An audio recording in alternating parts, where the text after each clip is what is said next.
I'm happy to present you Mai and Nicolas. Nicolas is at the moment in Milan, will switch to Pavia soon. Mai is in Pavia, and they are giving us the first long course. It's 4 hours with multiple breaks, don't be worried, about cardiac modeling. I'm very looking forward to the talk. You have the floor. So can I take off my mask? I'm staying here. You are allowed to take off the mask. Okay, thank you everybody for being here at this early hour. I hope we will not bore you with this seminar. So as Mickey nicely introduced us, we will talk about cardiac modeling, and we will try to review the state of the art of the literature, starting from the Macroscalles, and we will build step by step our model until we get an integrated heart model. So please, I have a movie? What we will talk about will be the description of the different activities in the heart.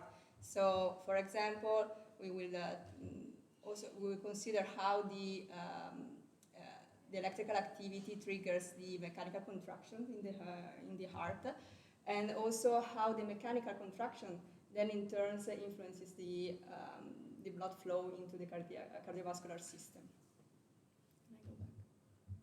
And understanding these phenomena is very useful both for mathematicians, engineers, but also for clinicians. But of course, the mathematical modeling is not that trivial.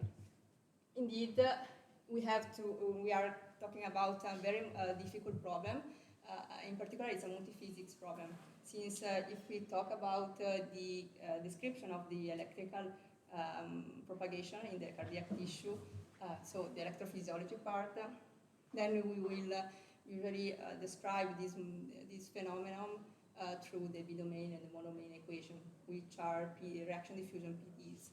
But if we want to describe the mechanics, so the contraction and the relaxation of the cardiac tissue, then we will move to the nonlinear elasticity equations.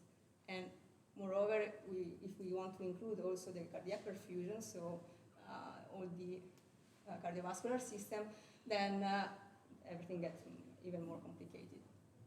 But again, we are really interested in these events. But besides the multi-physics problem, we have also to tackle with a multi-scale problem.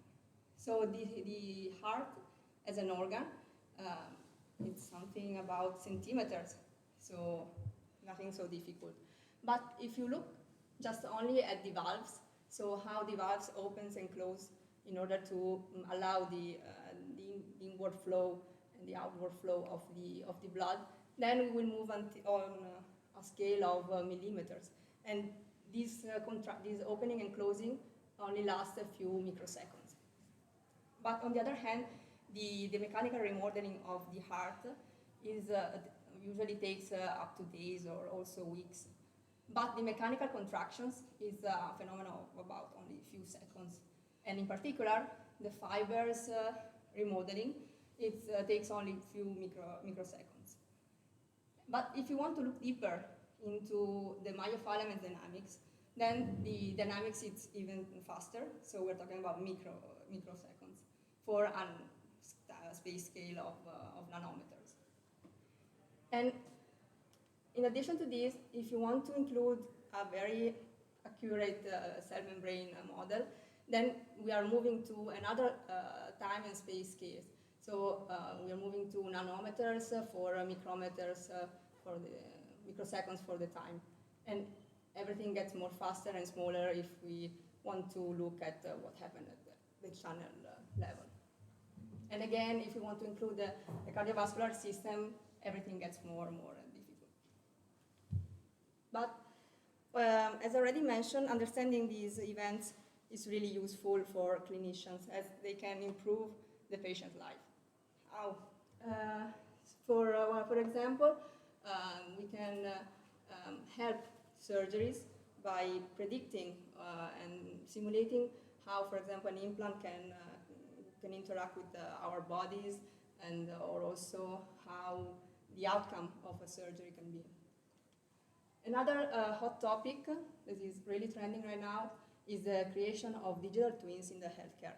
Digital twins are virtual copy of patients. So the medical doctors are able to interact directly with a virtual copy of their patients, and this virtual copy is able usually to exchange information real time with the patient.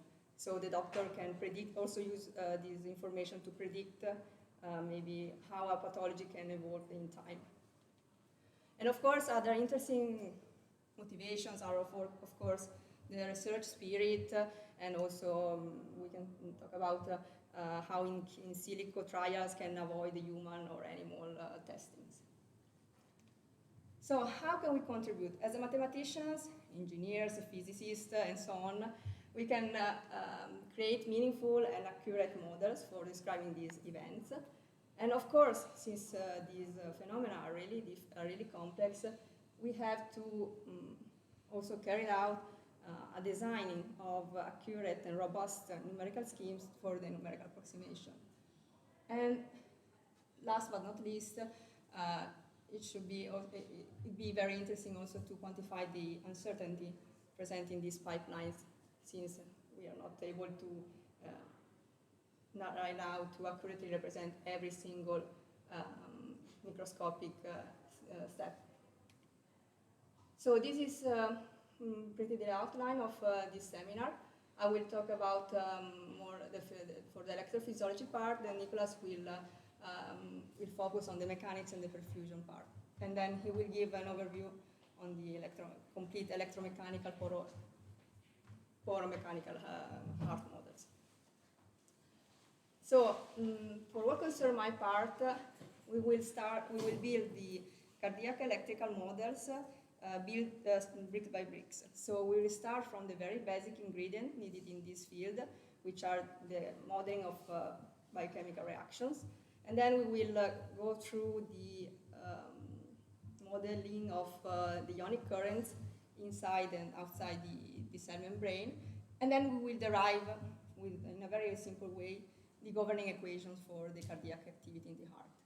And then at the end I will give some just few bullet points about the analysis, so something that you can just, it's really boring during a seminar like this, but I will give you some information about that. So we will start with this one. What it could seem to be an LP cover from a band called Jimmy with the Electrodisk, but in reality it is not. It's actually one of the first experiments carried out by Augustus Faller in, I think, 1887 for the recording of the ECG. So Augustus Faller took his bulldog, whose name was Jimmy, so that's why the name Jimmy, and put his paw into these two, where is the pointer here? Put his paw into these two buckets filled with saline solution, which act as an electrode. And each of these buckets was then connected to a device which was able to record the potential differences between these two electrodes. What Waller noticed was that the potential differences seems to rhythm with the heartbeat of Jimmy. So he got the first evidences that the potential differences was the result from the electrical activity of the heart. But he was not actually able to build an actual device for recording the ECG. One of his fellows, which was the Dutch physiologist Einthoven, actually a few years later he built the first string galvanometer. So this device was actually able to record the ECG, and it used 3 electrodes, always made of these 3 buckets filled with saline solution, put in at the right arm and the left arm and the left leg of the patient. And what Einthoven did was to formalize the electrocardiogram. But what is an electrocardiogram? I think that all of us have the chance at least once in their life to record its ECG from a medical visit. And it is basically the recording of the electrical activity of our heart that is recorded on our chest. And how can we record the electrical activity of the heart, which is inside our body, on the surface? And this is thanks to the conductive properties of our body, because our body is not an insulated medium, so it's a conductive medium actually. And that's the reason why we are able to record these potential differences on our chest. So here you see a very schematic diagram of a normal ECG. So this patient didn't have any pathologies. And in particular, we can see here a heart cycle, a very small heart cycle. On the horizontal axis, we have the time, while on the vertical axis, we have the potential differences.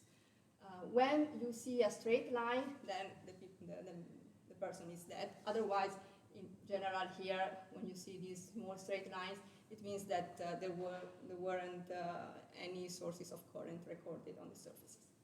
The phi deflection that you see here, which were identified by Einthoven with these 5 letters, correspond to the 5 sources of current that are recorded on the chest. So the first current that is recorded has been denoted by the P wave, while the QRS deflections form a complex which is called QRS complex, and it is very fast. I will explain you why it is very fast. And then the last signal that is recorded is the T wave. Okay, how can we read an ECG? This is very important for understanding how we build the model. So the electric signal starts in the sinoatrial node, which is located over here in the right atria.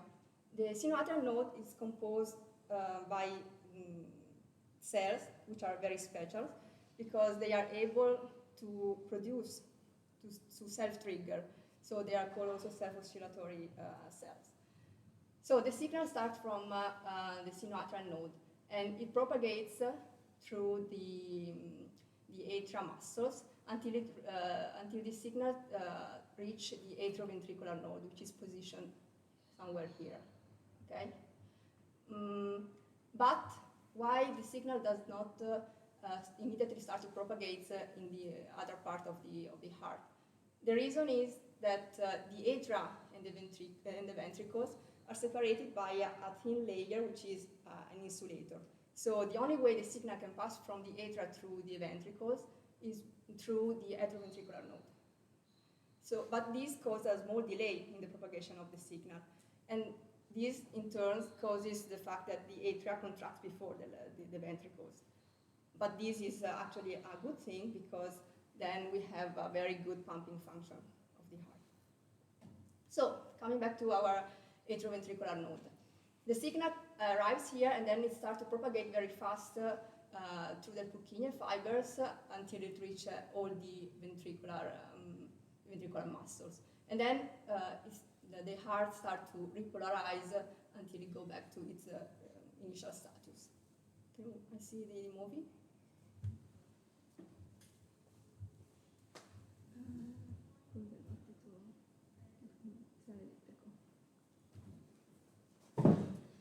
But then we can link this propagation with the ECG.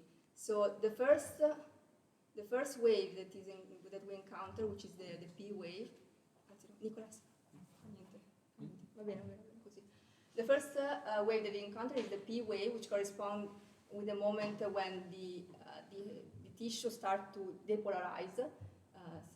So it means when the signal starts to propagate from the sinoatrial node. Then the QRS complex corresponds to the moment when the signal propagates very fast in the Purkinje fibers. And this propagation is really fast. That's the reason why the period of time is really short. And then the last wave, which is the T wave, corresponds to the repolarization of the muscle. Can you click on the presentation? Okay, thanks. So we will now start from a very basic topic in the electrophysiology field, which are the modeling of biochemical reactions. Unfortunately, I cannot show you every details of this stuff, but I hope to give just a useful overview of this part. So the first important notion in biochemical reaction modeling is the law of mass action. So take two chemicals, A and B, and make them collide. So they react. Once they collide, they react, and they form a product called C for simplicity.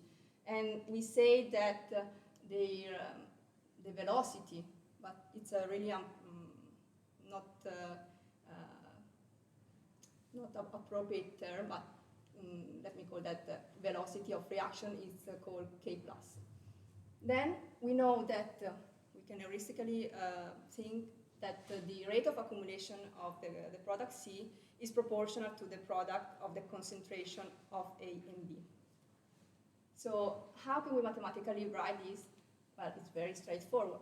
So denote with small a, b, and c the concentration of the three chemicals, and we denote with the derivative of c with respect to the time, the rate of accumulation. So just saying in word and putting it into mathematical formula, then the rate of accumulation is proportional to the product of these two concentrations with a proportionality constant given by the velocity of reaction. But this is not enough. This equation is not enough because we know that nothing can be created or destroyed, but everything continuously transforms. So we have to close this system. We have to close this system by adding two more equations that describes the evolution of the concentration of A and B. And since we are creating the product C, then of course, in a very naive way, A and B will be equal to the opposite of this equation. But we try to increase the difficulty. So now we saw the reaction only one way. What happens if we consider a reversible reaction? So we are able to go back. Nothing so complicated. We add another term which takes into account the possibility to go back to the backstage. And then again, thanks to the conservation law, we can write, let's say, an explicit formula for the concentration of A, the concentration of B, in terms of the concentration of C. So we assume that the sum of these two rates of accumulation is 0 for the conservation law. Then, of course, the sum of these two quantities is constant, but it has to hold for all the times. So also for the initial time, where the concentration of C is 0, and we have only the concentration of A, and then we get this equation for A. And the same holds for B.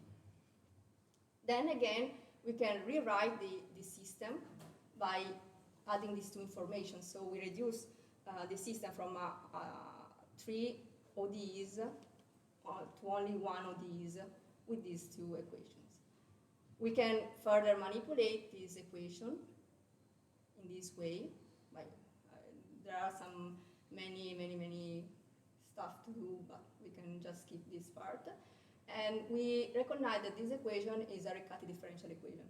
So if one is interested to study how this equation can evolves in time, then it is easy to do it also by hand if the quantities are not so complicated to be written down.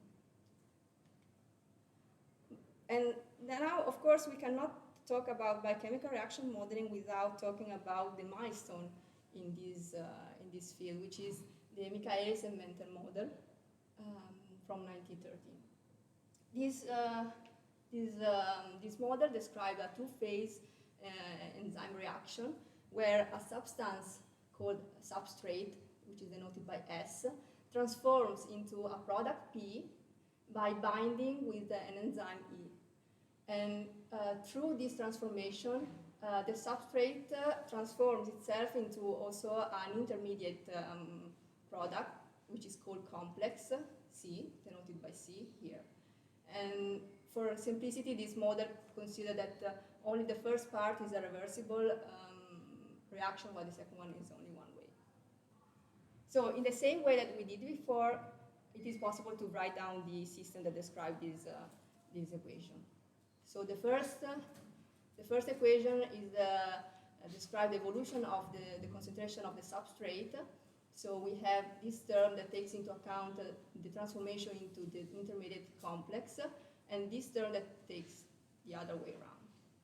And I think that it's interesting to see what happened to the enzyme and the concentrations of the complex, because they are in both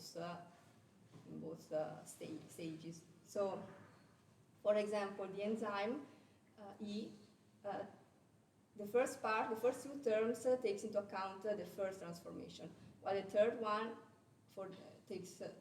describes the second transformation into the product. So we have a release, an additional release of enzyme after the substrate transforms into the product P. And then we have also the equation for the rate of accumulation of the product P, which is only given by one term, since it is related to the reaction only through this step. So with this model, what can we do? Again, using the conservation law, we can derive the few quantities of interest, which are the enzyme conservation. So we get an equation for the enzyme concentration in terms of C, the substrate concentration, which is a little bit more complicated, but at the end the result is practically the same. And then the velocity of the reaction. So as I already mentioned you, the term velocity of reaction actually refers to this quantity, not to this term, but I think that we can pass through this type of notation. Then, again, we can rewrite the system in this way by reducing the dimensionality of the problem by eliminating the equation for the enzyme. Usually, with this type of model, it is interesting to look at the asymptotic behavior. So how the models behave on longer time period, or also on a permanent regime. And the way to do this, the ways to do this are mainly two. So we have first the so-called thermodynamic equilibrium approximation, where we assume that the substrate on a longer time period is constant. And then the other one is the quasi-steady state approximation, where on the other hand we assume that the concentration of C is almost constant over a long time period. And once we make this assumption, we can derive the equation for the velocity, so we can study how the reaction will go fast or not over a long time period. Then this will be a very fast review of models. So we have different classes of enzyme reactions in the literature, and one of these is the cooperativity settings, where we have that the intermediate complex C1 cooperates with the substrate C to further produce another complex C2. And this cooperativity can be positive. So let's say that C1 helps the substrate to create C2. It could be negative. So in one sense, it tries to obstacle the substrate, or there could be no cooperativity. So these two are almost independent reactions. And of course, for each type of cooperativity settings, then we have different reactions, which are coherent with the type of cooperativity. So if we consider the positive cooperativity, the blue line, then you see that the velocity of reaction is faster than in the case with negative cooperativity, here in green. Another class of enzyme reactions is the reversible reaction, of course, because we want to be able to describe also reactions that go back on the way back, and we are able to go back to the other stages. The last class that I would like to mention here is the competitive inhibition, where an inhibitor, denoted by I here, enters into account and binds to the enzyme E, and in order to form a product C2. So this inhibitor subtracts the enzyme from the original reaction, and so it inhibits the reaction. Okay, I didn't want to go any longer on that part because I know it's not so easy to follow on this slide. So I will go to the cellular membrane because it is useful to understand how we can model the cellular membrane in order to build the cardiac tissue. So the cellular membrane, just I want to revise something from that maybe you studied during high school. The cellular membrane is composed by a double layer of phospholipid in which there are some proteins immersed in it. And some of these proteins are special in the sense that they allow the passage of ions from one side to the other side of the cellular membrane. And this passage can be either passive, so we talk about channel proteins, so let's think about osmosis, the osmosis phenomenon, or it can be an active passage, so we talk about transport proteins. We will denote with ions the electrically charged particles presenting that are in the cell membrane. So we have this channel that allows the passage of ions. Many cells are excitable. So think about the cardiac cells, the nerve cells, or also the skeletal cells are excitable. In this sense, excitable cells are able to respond to an external stimulus, and in a way that I will explain later. At the resting, so if there are no external stimulus, at the resting, the cell membrane block the passage of these ions, and usually it maintains values of ions between the intra and extracellular spaces, and this is the so-called concentration gradient. So usually, typically, we have different values for the sodium ions inside the cell or outside the cell, and also for the potassium and the calcium ions. But this difference in the concentration gradient produces a difference of potential, of course. And this is the main reason why then all the process of exchanging ion from the intra and extracellular spaces take place. But how can we model this passage of ions through these proteins? One very simple way is to consider the Nernst-Planck equation, which is a constitutive law that describes the flux of ion through a channel. How can we build this equation? First, we take into consideration the Fick's law, which provides an equation for the diffusive flux of the ion by means of the gradient of the concentration of the ion itself.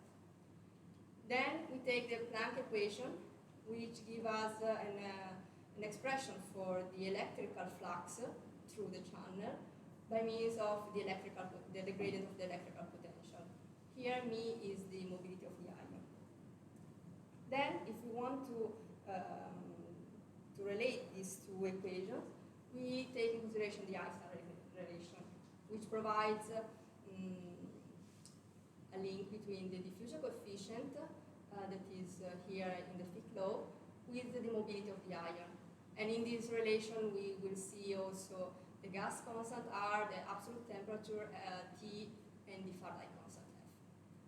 Then in order to get the total flux, we have to sum these two fluxes, right? So we have to add the diffusive flux and the electrical flux of the ion. So we mix together everything. We also use the Einstein relation in order to simplify our equation, and then we get the Nernst-Planck equation, which has this form. So the Nernst-Planck equation is an equation for the total flux that pass through a channel. What can we do with this equation? So we can do a lot of stuff. So try to think about modeling a series of channel in series. So you want to consider a piece of cellular membrane with several proteins, channel proteins, and then we want to study how the flux is on this piece of membrane. So we're talking about the cable equation. Otherwise, more simply, I will show you this example. So we approximate to 1D this equation, and in order to do this, we have to assume that the flux J and the electrical potential are transverse to the channel. In this way, we can approximate this equation and rewrite it into a simple equation, a simple differential equation with the derivative with respect to the space. But now, usually, it's not interesting to see the behavior of the flux in a transient regime, but again, we want to look at in a steady state regime. For this reason, we assume that the flux J is almost constant at the steady state, and we can integrate this equation.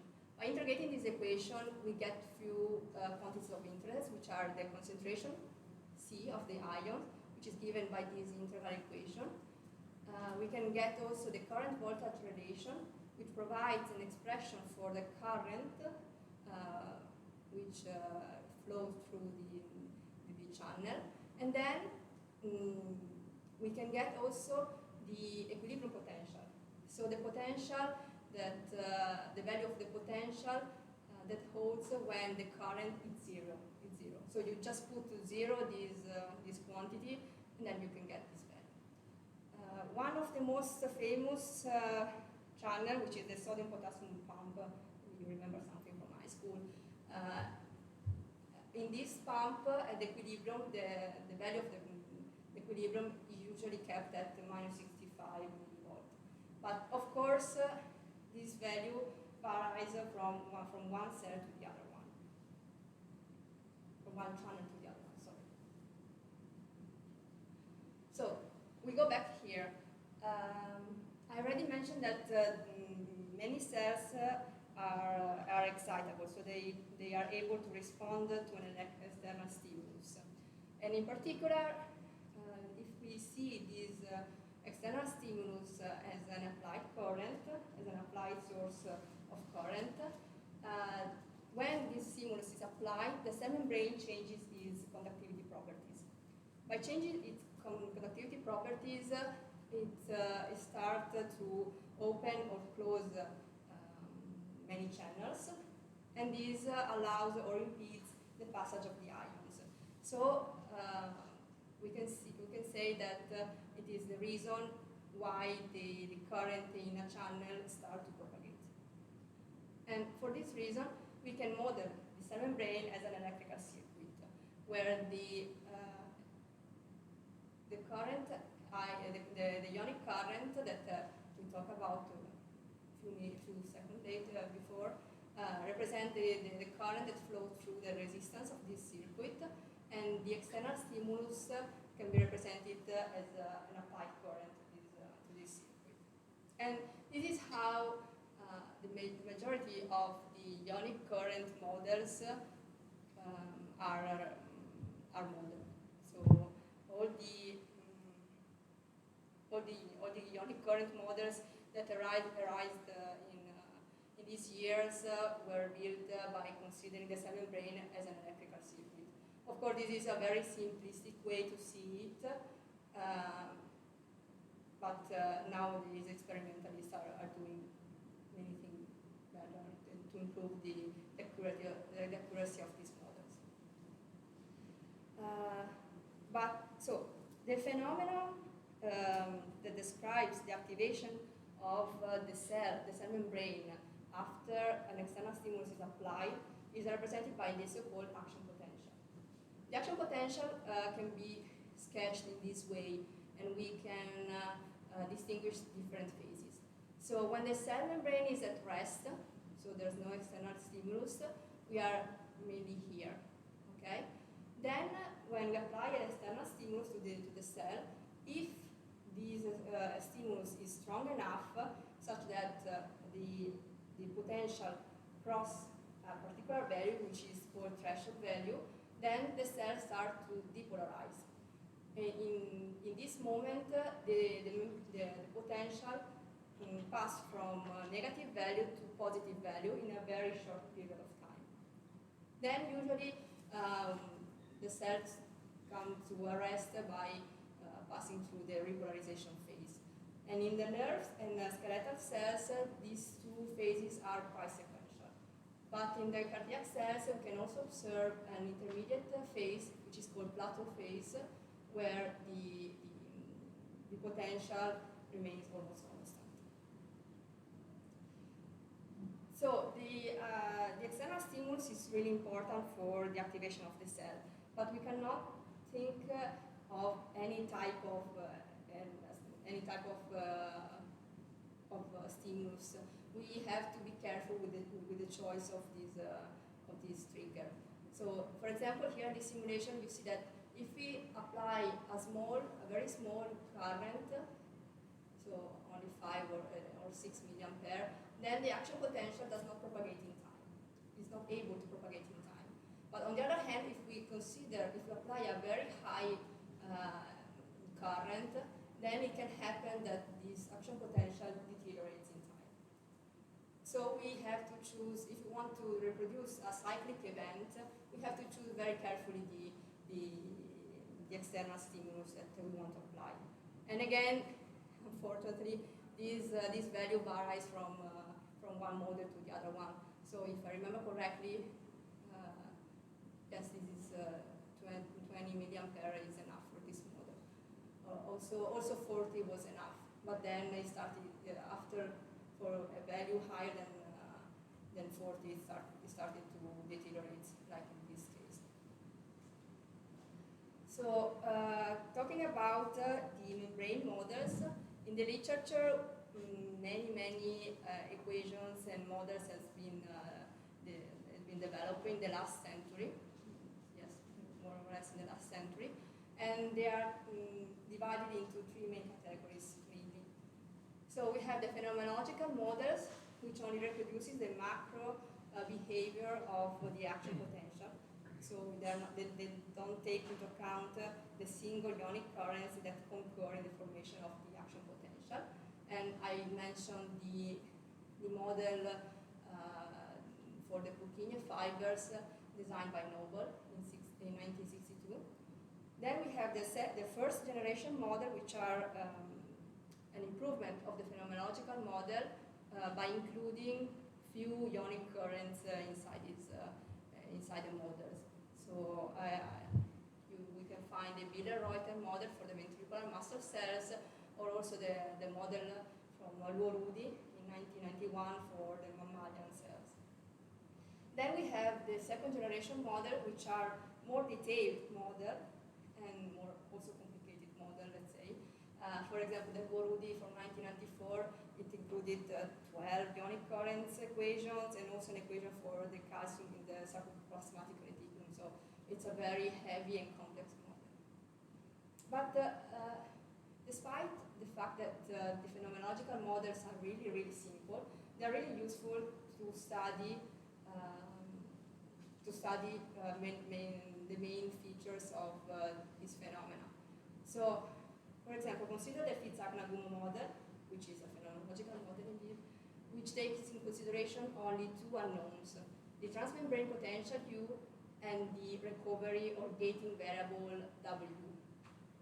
and where the ionic current is represented by a cubic function of the transmembrane potential.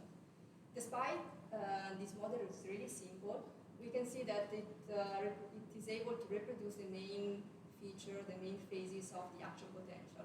So it's a really nice introductive model to study. Yet, the electrical circuit associated with this model present different elements.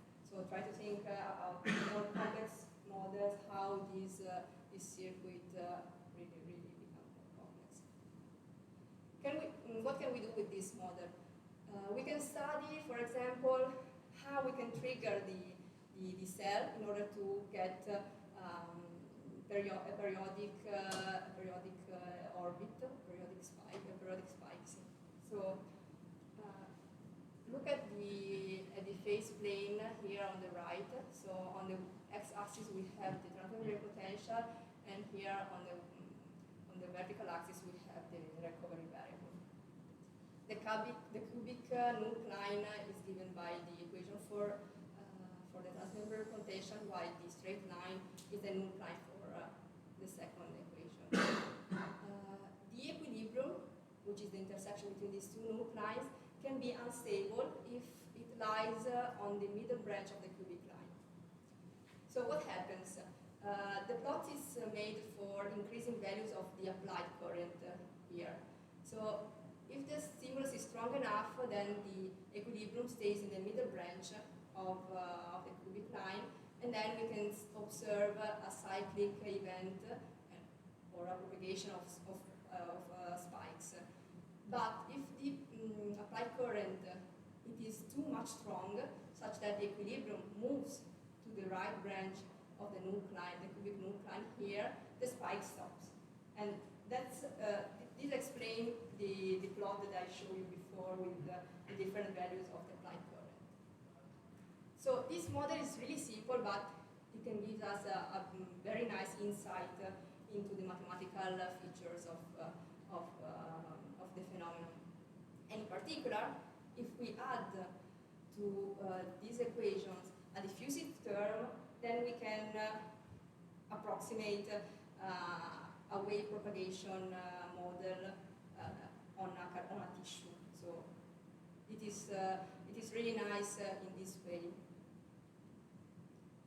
So I think we can have a little break, and then we will go to the next part of the electrophysiology. So let's say that we can meet here in 15 minutes. Maybe we will ask if there is any question from the floor. Sorry, yes. Is there any question from the floor, apart from can we have a coffee? No? Okay. Actually, I will ask you sorry. something. So the first one is, you mentioned that you're doing some, let's call it chemical kinematics equation, right? And usually they are very stiff. At least this is what we know from the fact that they're multi-scale usually.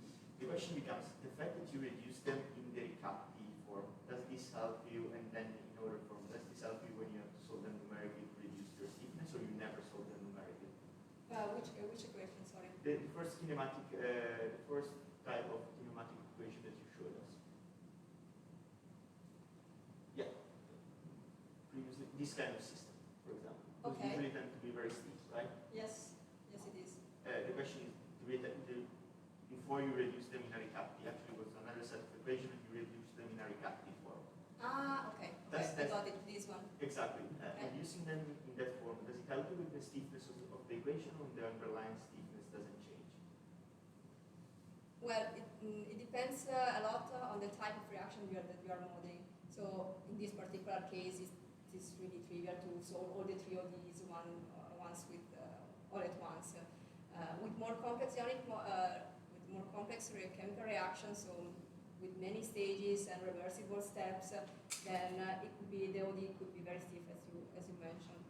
Actually, this reducing step it's more useful for the analysis of these equations, because I didn't show you, but we can do the approximation that we did for the permanent regime can be done also for this case. So if you have three ODs, it's quite difficult to carry out this type of analysis. So that's the reason why usually we try to reduce the dimensionality of the system. Okay. Please answer the question. It answered perfectly, actually. And another question is, so you mentioned this, let's call it key and lock model for protein and enzyme, sorry, for enzymes and substrate interaction. But this is a model that actually has been has evolved a lot from a biological point of view, and now we are at the so-called lock and fit. So the idea is that the lock will fit the key if the key is similar enough to what he's expecting. Did you also take into account that case in your modeling? So the fact that you might interact with different substrates that still fit more or less the enzymes or not? Well, I bet that the physiologists, clinicians, and engineers who are working together on the modeling stuff, they are actually taking into account also these new models. Besides that, they are also integrating this modeling also the clinical data, real data. So they get real data from experiments or from patient data, and they try to fit numerically the model in order to fit the curves. So I think that they're trying to do both of this stuff. Thank you very much. Thank you. So see you in 15 minutes. Have a nice break.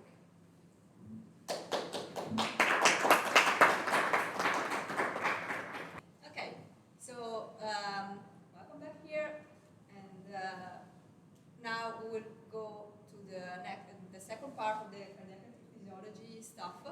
That's the B-domain, the introduction of the B-domain model. So we will derive the equation, and in particular, I remind you that we are trying to describe the electrical propagation of the signal through the cardiac tissue. So our aim is to derive the equation, but first of all, we have to make some assumptions. So the cardiac tissue, we can think it as divided into an intra- and extracellular domains that exist in a continuum body. So in this sense, we assume the cardiac tissue to be continuous in the sense that the intracellular spaces between the cells can be think as a continuum, since there are some proteins called gap junctions that connect directly the interior to each cells. Then we also assume that the cardiac tissue fills the complete volume of the heart muscle. So we don't take into consideration any kind of liquid or other type of cells. Then we assume that for each domain we define an electric potential as a small quantity average over a small volume. In this sense, we can assume that every point in the heart presents both an intra and extracellular domain. And for this reason, we can assign to each point of the domain both the intra and extracellular potential. So the cellular membrane can be considered as a distributed continuum that fills the whole tissue volume. It also acts as an insulator between the two domains. So there could be some electrically charged ions between the two, but in principle, the cell membrane is an insulator layer. Of course, as we saw in the previous part, the cell membrane of the cardiac cells allows the passage of electrically charged molecules or ions through specific channels, which are the proteins, the transport proteins, or the channel proteins. So we have a cross of electrical current in the cell membrane, and this is the important part. Then, just a notation, we denote with the V the differences between the intra and extracellular potential, which is called transmembrane potential. So we start to derive the equation for the governing for the B-domain model in a very simple way. So consider the current that flows in the two domains. We denote with the pedices E and I, which I think that is not so much visible from your place, but trust me. The pedices E and I denote the extra and intracellular spaces, and we can write the expression for the current that cross the two domains in this way by taking into account the gradient of the intra and extracellular potentials. Here, D denote the diffusion coefficient, of the cell membrane.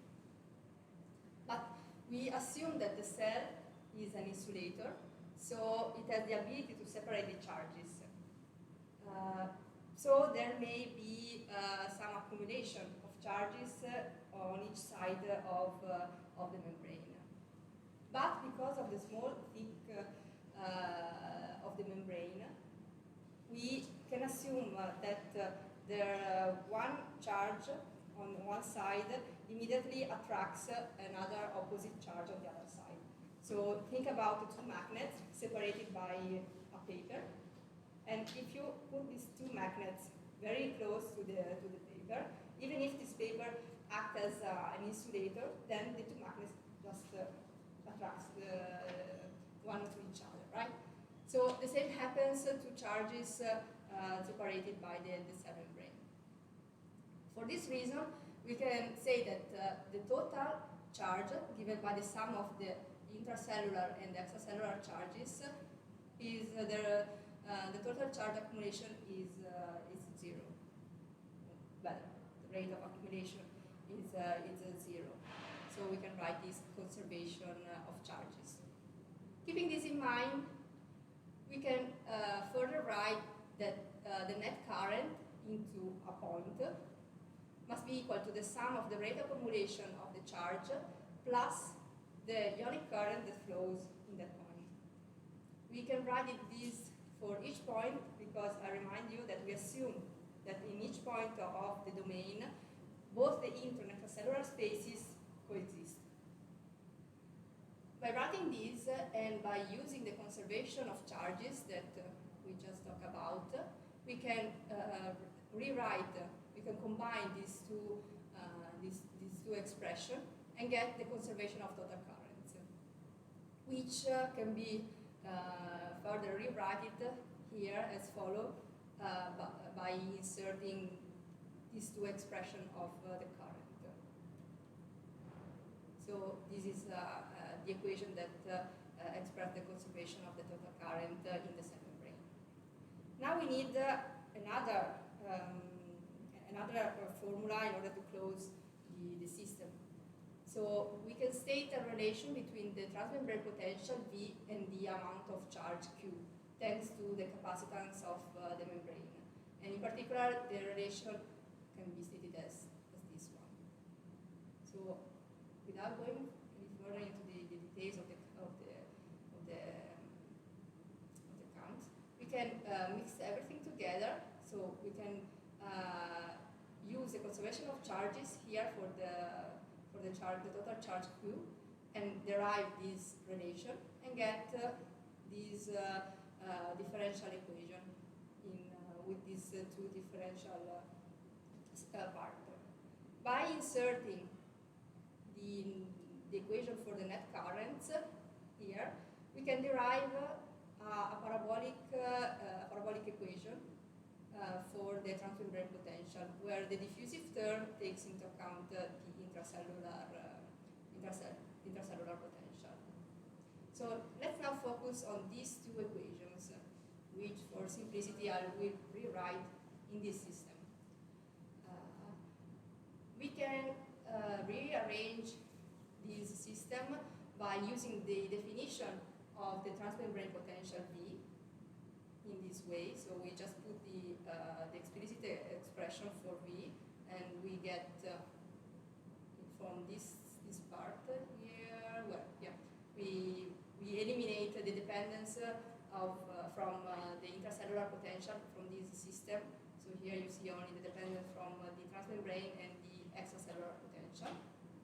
And by rearranging the terms, we get the parabolic elliptic formulation of the B domain. Parabolic elliptic because we have one parabolic equation here and one elliptic equation only for the transmembrane, the extracellular potential. We have to notice here that the ionic model that we talked about in the previous part are not included in this model, but we have to add also an ODE system, one for for example, the fixed signal Kumo that I presented you before, and couple that system to this one through the reaction term here. So this is the point that connects the diffusive system with the cell membrane system. So I want to be more mathematically precise, but it will be very short, this part. So just try to formalize these equations in this way. Consider a computational domain omega and define the extracellular and the transmembrane potential defined on omega times 0t, the interval of times. Define the gating or recovery variables and the ionic concentration variable, which I did not mention in the ionic currents, but for the first generation models and also the second generation models, we don't have only the recovery variables inside the system, but we have also the ionic concentration variables. So given these quantities, the problem can be formulated as find these quantities such that they satisfy this system, which is the parabolic elliptic formulation of the B-domain system, the B-domain model, where the first two equations are the ones that we just derived one moment ago. So the parabolic equation for the transmembrane potential, the elliptic equation here, where we explicit the dependence of the ionic current from the concentration and the recovery variables, which can couple these two equations to the ODE system, represented by these two equations here, that models the ionic currents in the cell membrane. And of course, we have to close this system by adding initial condition and boundary condition. In particular, in order to simplify the simulation and the study of this system, we assume that the heart, the cardiac tissue here, is immersed in a non-conductive medium. That's the reason why we put Neumann-Dirichlet, zero Neumann boundary condition here. Zero Neumann condition here. Another type of formulation that is really widely used in the simulation and the studies is the parabolic formulation. In this type of formulation, we keep the dependence from the intracellular potential, and we transform the equation from one parabolic and one elliptic equation into two parabolic equations, and we simplify the diffusive terms, actually. But for the rest of the system is practically the same. We have the ODE model and the Neumann boundary condition here. So coming to few hints for the analysis. These models has been proven to be well posed in different ways. So for example, with different techniques.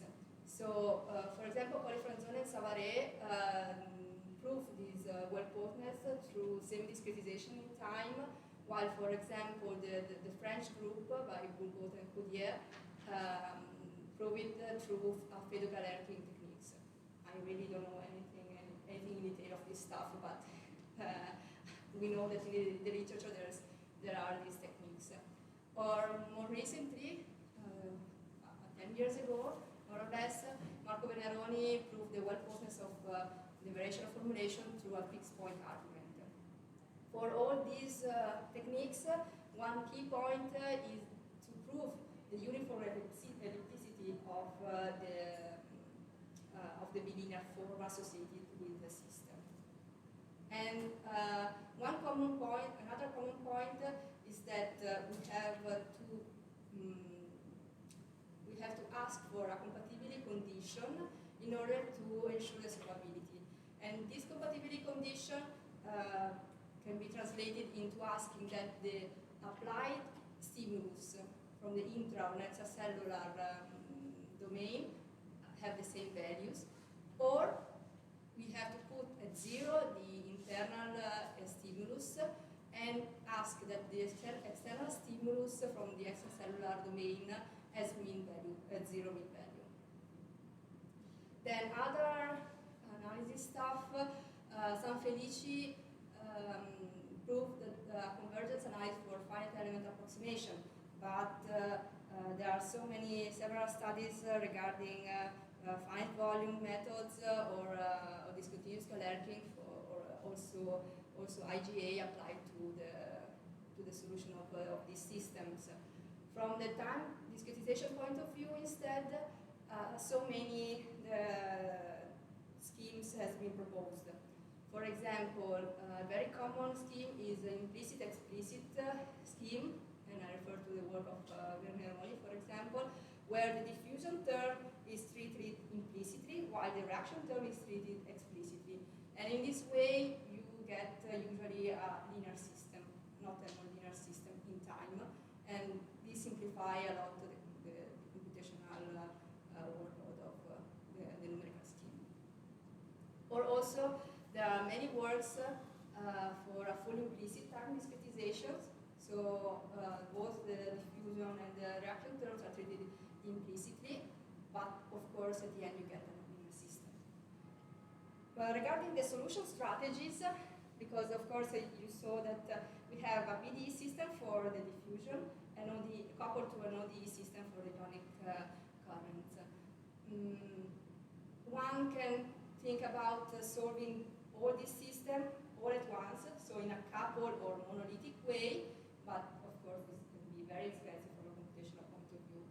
For this reason, many studies were involved as segregated or decoupled schemes, where the PDE is solved separately from the ODE.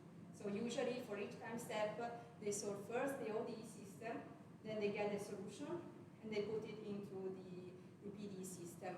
And in this way, they split the time step into two fractional steps. We can think as that. Other solution strategies, for example, the ones introduced by Suntenes, is an operator splitting. So in addition to the time discretization schemes, they split the solution of the differential operator into different steps. So you solve first the diffusion part, the elliptic part, and you add, you solve the reaction stuff, and then you solve another thing with all together. So you just divide the solution steps into many fractional steps from an operator point of view, not from the time discretization. And of course, other researchers devoted their time to the designing of parallel solvers for the solution of this system, because what I haven't shown here is that once you discretize this system, if you want to really simulate a real heart, you have to be very accurate, so you want your discretization to be very fine. And being very fine means to increase the number of degrees of freedom of your system. And for this reason, of course, normal computers cannot handle all the computational workload. And for this reason, the need of developing efficient and robust solvers is really important in this field. I will mention only two big families, but there are so many others. We have a multi-grid preconditioner developed for the solution of the B-domain system. So I mentioned the work of Planck or Pennacchio. And another family is the domain composition methods. So the works of Scacchi or Stefano Zambini. So here you see, for example, a simulation, a very simple simulation of the electrical propagation on a portion of an idealized left ventriculum tissue. So in a very basic simulation, you idealize the left ventricle as a prolate or a portion of the ellipsoid. And here you see only a small portion of this ellipsoid. The small yellow line, which I think is white from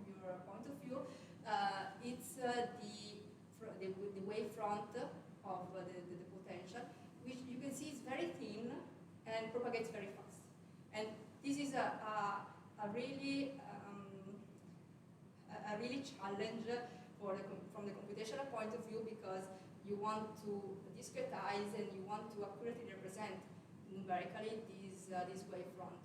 But since it is very thin with respect to all the other stuff, it's really difficult, and this motivates the need of develop very efficient numerical schemes and solvers.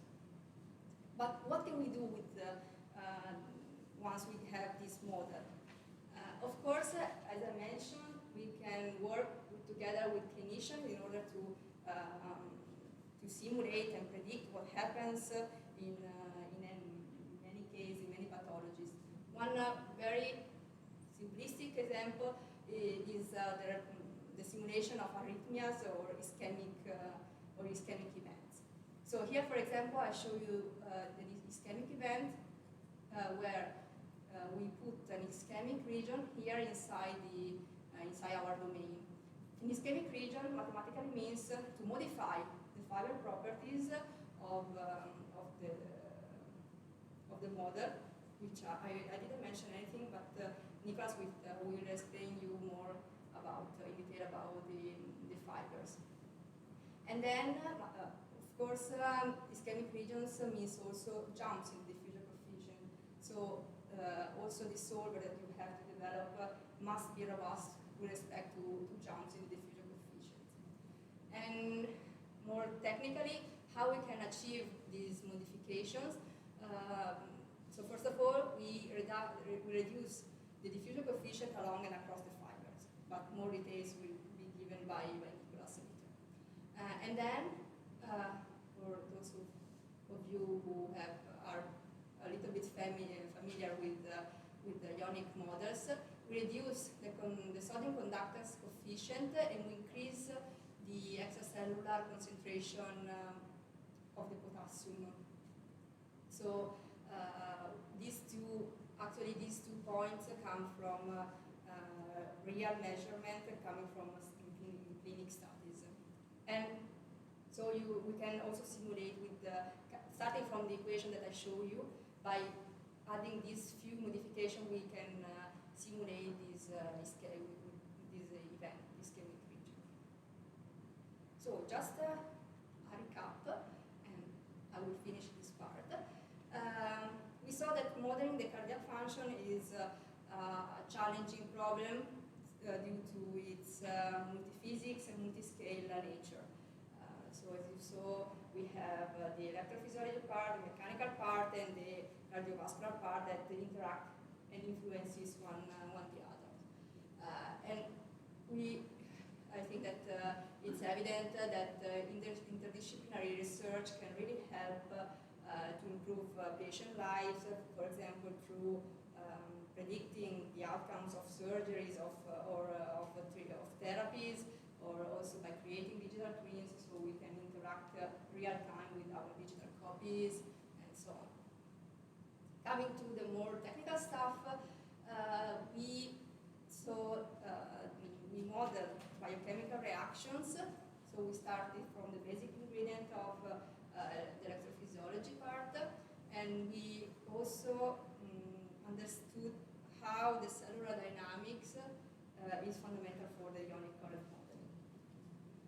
Then we derived the governing equation of the cardiac electrical activity, starting from the conservation of charges and currents.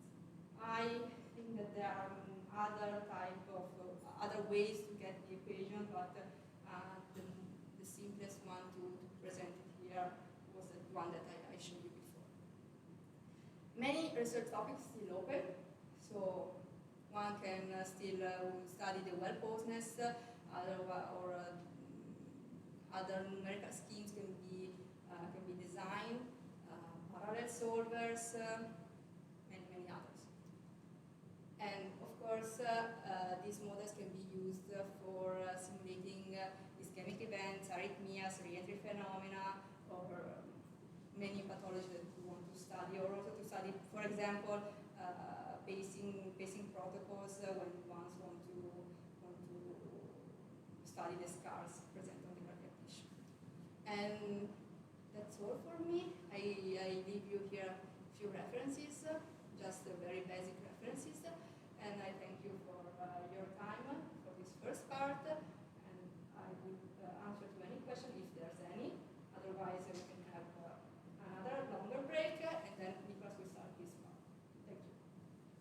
Thank you very much.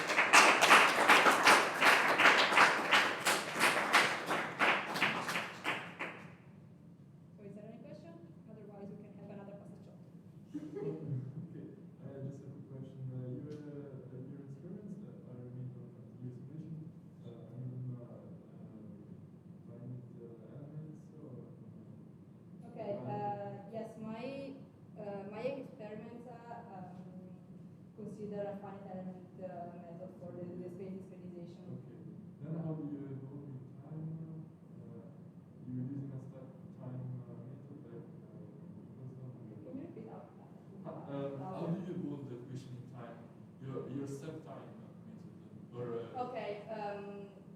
Since my research topic is on the development of preconditioners, I just use a fixed time step.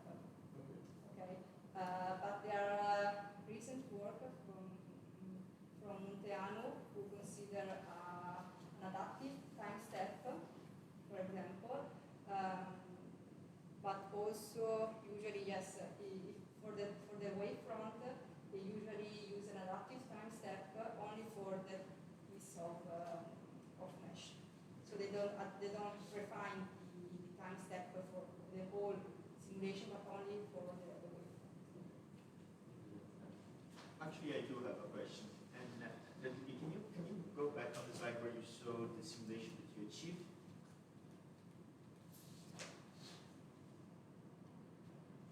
No, the previous one, the one in the atrium, in the portion of the atrium. Okay. When did the sinoatrial node be placed? Okay, this is the portion of left ventricle.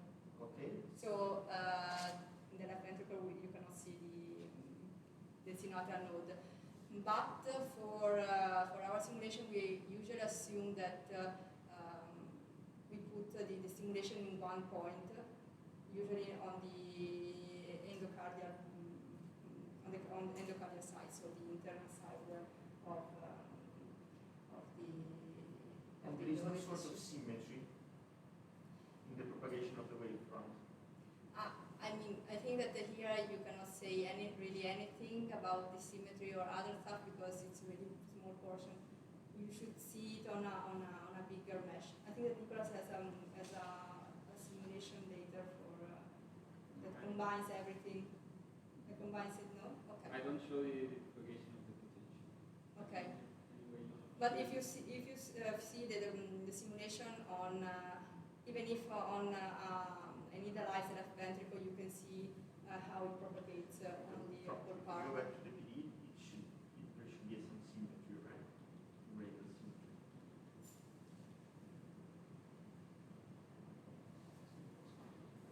Actually, the symmetry is probably is there. It's in the system, but what is not mentioned in this part is that you have to consider also the material property of the tissue. So the fibers rotate. Oh, okay. So you don't have a straight simulation, a straight propagation of the potential, but it is influenced by the fibers direction. Okay. Thank you very much. Thank you all. Okay, thanks everyone for staying here. I know it's a long morning. I hope it's also going to be an interesting morning. It's been interesting already. I hope to keep up the level. So far we have seen a complicated model that holds in a fixed domain, okay? And the heart is beating, so it moves. It undergoes large deformations. So this first part is going to regard exactly that. The mechanics. I'll actually talk about three things. So the first one is our framework. Okay, the framework of large deformations is really well established. Okay, we depart from the continuum hypothesis, so that all of our quantities exist punctually, and the same that happened before, for instance, where we had the intracellular and the extracellular potential defined at each point, even though they are separate domains. This is the framework that we consider in general. Then I'm going to show you the basic governing equations. Okay, I avoided adding lengthy computations have worked with mechanics, you know that computations here are horrible. They're similar to what people suffer doing differential geometry. And there are many important indicators. Hyperelasticity is basically what we do. So we consider a potential, okay? In the end, our model can be seen as the minimum of a variation of formulation. And finally, I'll close with how to modify such general models to make it look like a carbon model, okay? Interrupt me whenever you want. Okay, let's start with the basic notions. This is the image that you will see in every book of continuum mechanics. More so. I would usually call this the flying hand. Okay, so it looks like a big chunk of prosciutto here, and here you see all of the elements that we'll see throughout the rest of the presentation. So we have a reference configuration, also called undeformed configuration, Lagrangian configuration, and then you will have a deformed configuration, also known as spatial configuration, current configuration, Eulerian configuration. Reference configurations in general use capital letters. Okay, this is just standard notation. Current configurations use small letters, and this can be really abstract. You can use different coordinates for the reference and the deformed configuration, which can make computations really complicated. Usually we just use the same Cartesian reference throughout everything, but I mean the framework is very general, so I wanted to convey this idea. We use a continuum hypothesis, as I was mentioning, so that actually we can zoom in our geometry and always look at the particles. So we do not see particles, even though we zoom in infinitely. The validity of the continuum hypothesis is, let's say, not very strictly defined. I've heard people say that even more than 8 atoms is already a valid continuum model. So 8 atoms is a very small geometry. So that's basically as far as it goes. Okay, so the notation, as far as I mentioned, we will use caps letters for reference things and small letters for current things. We'll have a deformation and displacement. This is just language. Okay, so the quantity that I'll usually refer to is displacement. Okay, so that I can define a deformation, so I can take each point and say where it will be in the future, but it's usually more comfortable to consider with respect to this point where I'll move, not only because the answer is going to be a little bit smaller, right? Because the deformation, even though it's large, it's going to be larger if I consider it with respect to an origin, with an arbitrary origin, and then it's friendlier for us, okay? When we do mathematics, we want solutions that in the boundary are going to be 0. If I consider a body that's not moving, my deformation is going to be the identity, okay? So my 0 solution is going to be an identity, which is a bit strange. With the deformation, we get that something that's not moving, it will have a 0 solution. This is more intuitive for us. It's better for doing computations when you can put zeros everywhere, for the boundary conditions, for instance. And you'll have that your solution space is actually going to be a vector space. Those are the kind of things that you would hear. Okay, you will have that U is the displacement, V is the velocity, it's the time derivative of the deformation or displacement. It doesn't change because the coordinates do not depend on time, the reference ones at least. One important metric of deformation is the strain tensor. It's the just the derivative of the deformation with respect to the reference coordinates. Okay, I'll be emphatic on this because computations can get really complicated regarding reference and spatial quantities. And also the volumetric strain. So the volumetric strain, what measures is the how much the volume changes. Okay, so if volume doesn't change, we'll have that J is equal to 1. You can have, for instance, a deformation that stretches in one direction, and you can see literally how this quantity measures the volumetric deformation. It appears when we try to change coordinates. So the way to handle change of coordinates or modifying your equations in large strains problems is to go through integral formulations, and this happens because in just a, let's say, an algebraic equation, it's difficult to say how to change your coordinates with respect to the domain where you're posing your problem. So if you go through integrals, things go smoothly. And here you see that if we go back, it is called a pullback operation. If you pull back a scalar quantity, go from your omega t current domain to reference domain, and you get your j. Okay, this is the kind of computations you see in large deformations. And finally, we have our stress tensors. They are actually kind of abstract objects, and what they say is that, or what they describe, is that if you consider a really small cube, you can see that the traction being applied in a phase with normal n can be obtained by simply multiplying your vector with respect to the stress. So this is actually a little bit of a deep thing, because you can characterize local tensions with respect to directions through a linear operation. Okay? So this is important. This stress, the Cauchy stress, is the one that you prove that it exists, is defined on the current configuration.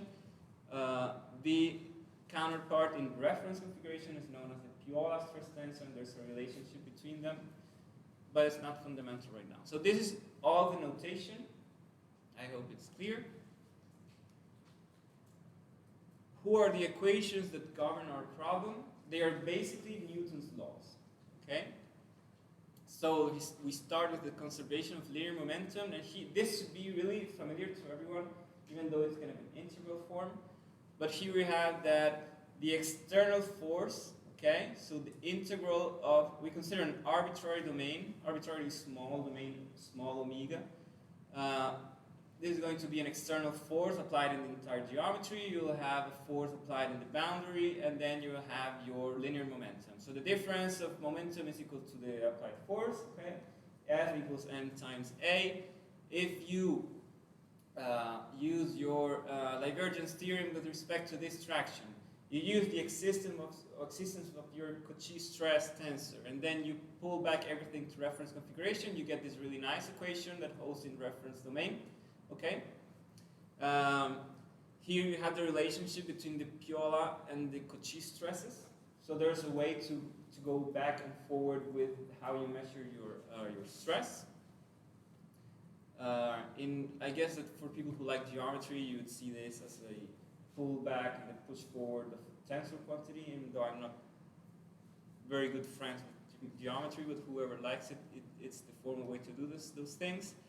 You can then study the conservation of angular momentum, and you'll see that the equations are basically the same thing, but you worry about rotational quantities here. And what you see from here is that your this tensor, the Cauchy stress tensor, has to be symmetric.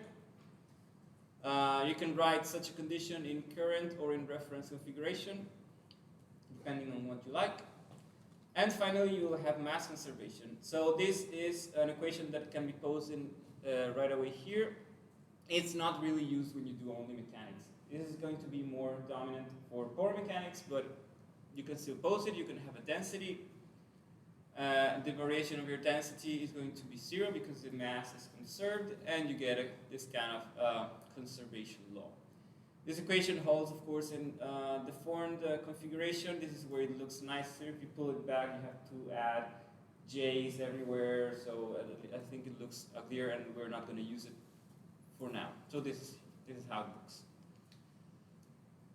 You see that here we have the displacement through the velocity. So we have the derivative in time of the displacement. Here we have the density, and we have the p. So we actually have 3 variables. The way to close the system is to state a law that relates your stress, okay, with your deformation. This depends on the derivative of the displacement, and on the displacement to be frame indifferent. There are other thermodynamical arguments for this, but that's basically one of the reasons.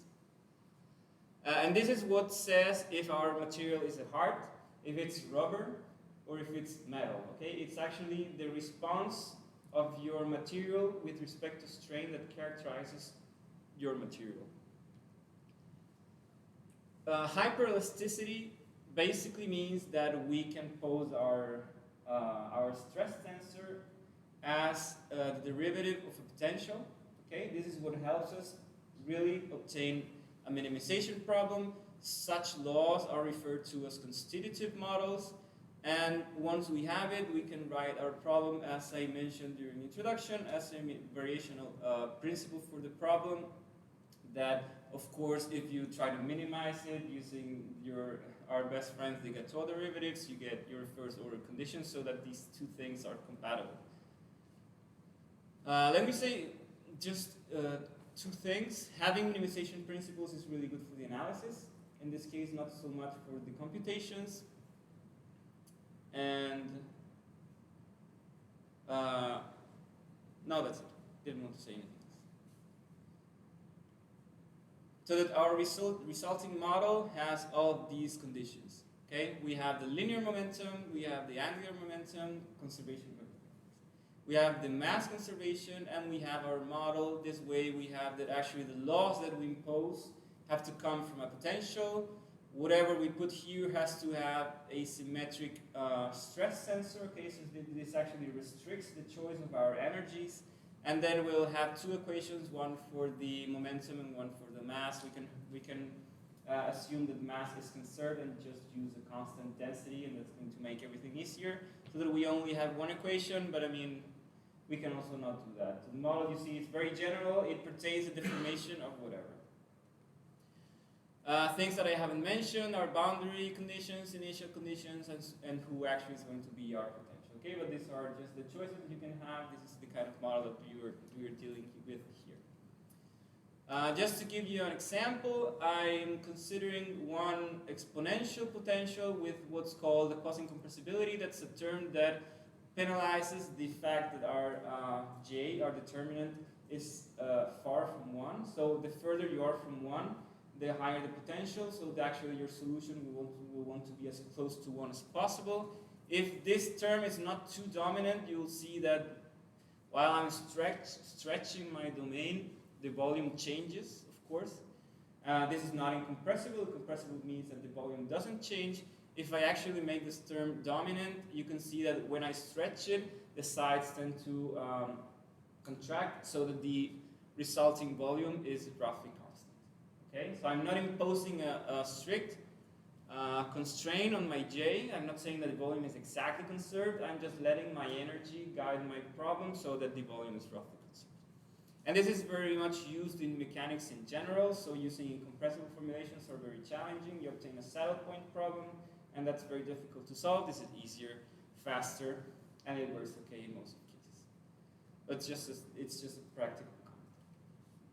Okay, I wanted to go a little bit for the analysis, but let me give you a first hint on why it's so complicated. When we study these kind of problems, one of the properties that we like is convexity, because it grants uniqueness, okay? And then we obtain nice properties such as elasticity, you get coercivity, you get many nice things for the analysis, for the numerical methods, etc. In the mechanics, let me just use my badge for a second, okay? Let's imagine that I want to apply a force in this direction, a force in this direction. What's going to happen, of course, is that first, it doesn't matter where I solve the problem, right? It's going to be the same. So we have rigid motions that are going to be the kernel of our problem. However I do that, I can rotate it and translate it, it's not going to change. If I compress, it goes downwards. If I apply the same force, but I perturb it a little bit, we see that upwards is also a solution, okay? Exactly the same problem. So axial compression. So it goes up, it goes down, and ideally, if this were less compliant, I could just do it exactly, and it's going to stay like this, right? It's going to stay. So we have 3 solutions plus all of our kernels, and this is the kind of situations that we're going to want to capture with our model. Okay? So thanks for looking. What you get here is that actually the correct language for this kind of properties is to study the polyconvexity. Polyconvexity was a great idea invented by John Ball many years ago, and what it states is that you do not need convexity with respect to the displacement, but what you need is to be able to write your potential as another function that depends on the gradient of your displacement. It depends on the cofactor matrix of your displacement. It's actually a quantity that somehow measures the surface deformation, and you need it to be convex also with respect to the determinant. So if you can actually write down your potential as a function that depends on, it's going to be 9 plus 9 plus 1. It depends on 19 parameters. And you can see that it's convex, then you can guarantee the existence of solutions without imposing that the solution is actually unique. These two conditions are required for all the tools from the calculus operations to be valid. So you need your function to be somehow coercive, so that you know that it's not going to slowly decay and you'll never hit a minimum. So that's what you want to avoid. And things need to be somehow measurable. Okay, so you can take derivatives and integrate reasonably. But let's say that the important part here is the polyconvexity. It's a really fundamental property. It's what usually guides the creation of these potentials. And that's the end of the part regarding only the mechanics. So we have a really nice model, okay, super abstract, that helps us deform bodies. So how can we adapt this to a cardiac mechanics model? There are many things. The first one that Mai already anticipated was the devising or how to include the fiber orientation. So fibers are a really difficult problem. Okay, you try to obtain medical images for this. They're full of noise. You try to get how the muscle fibers are oriented, and it's a hard problem.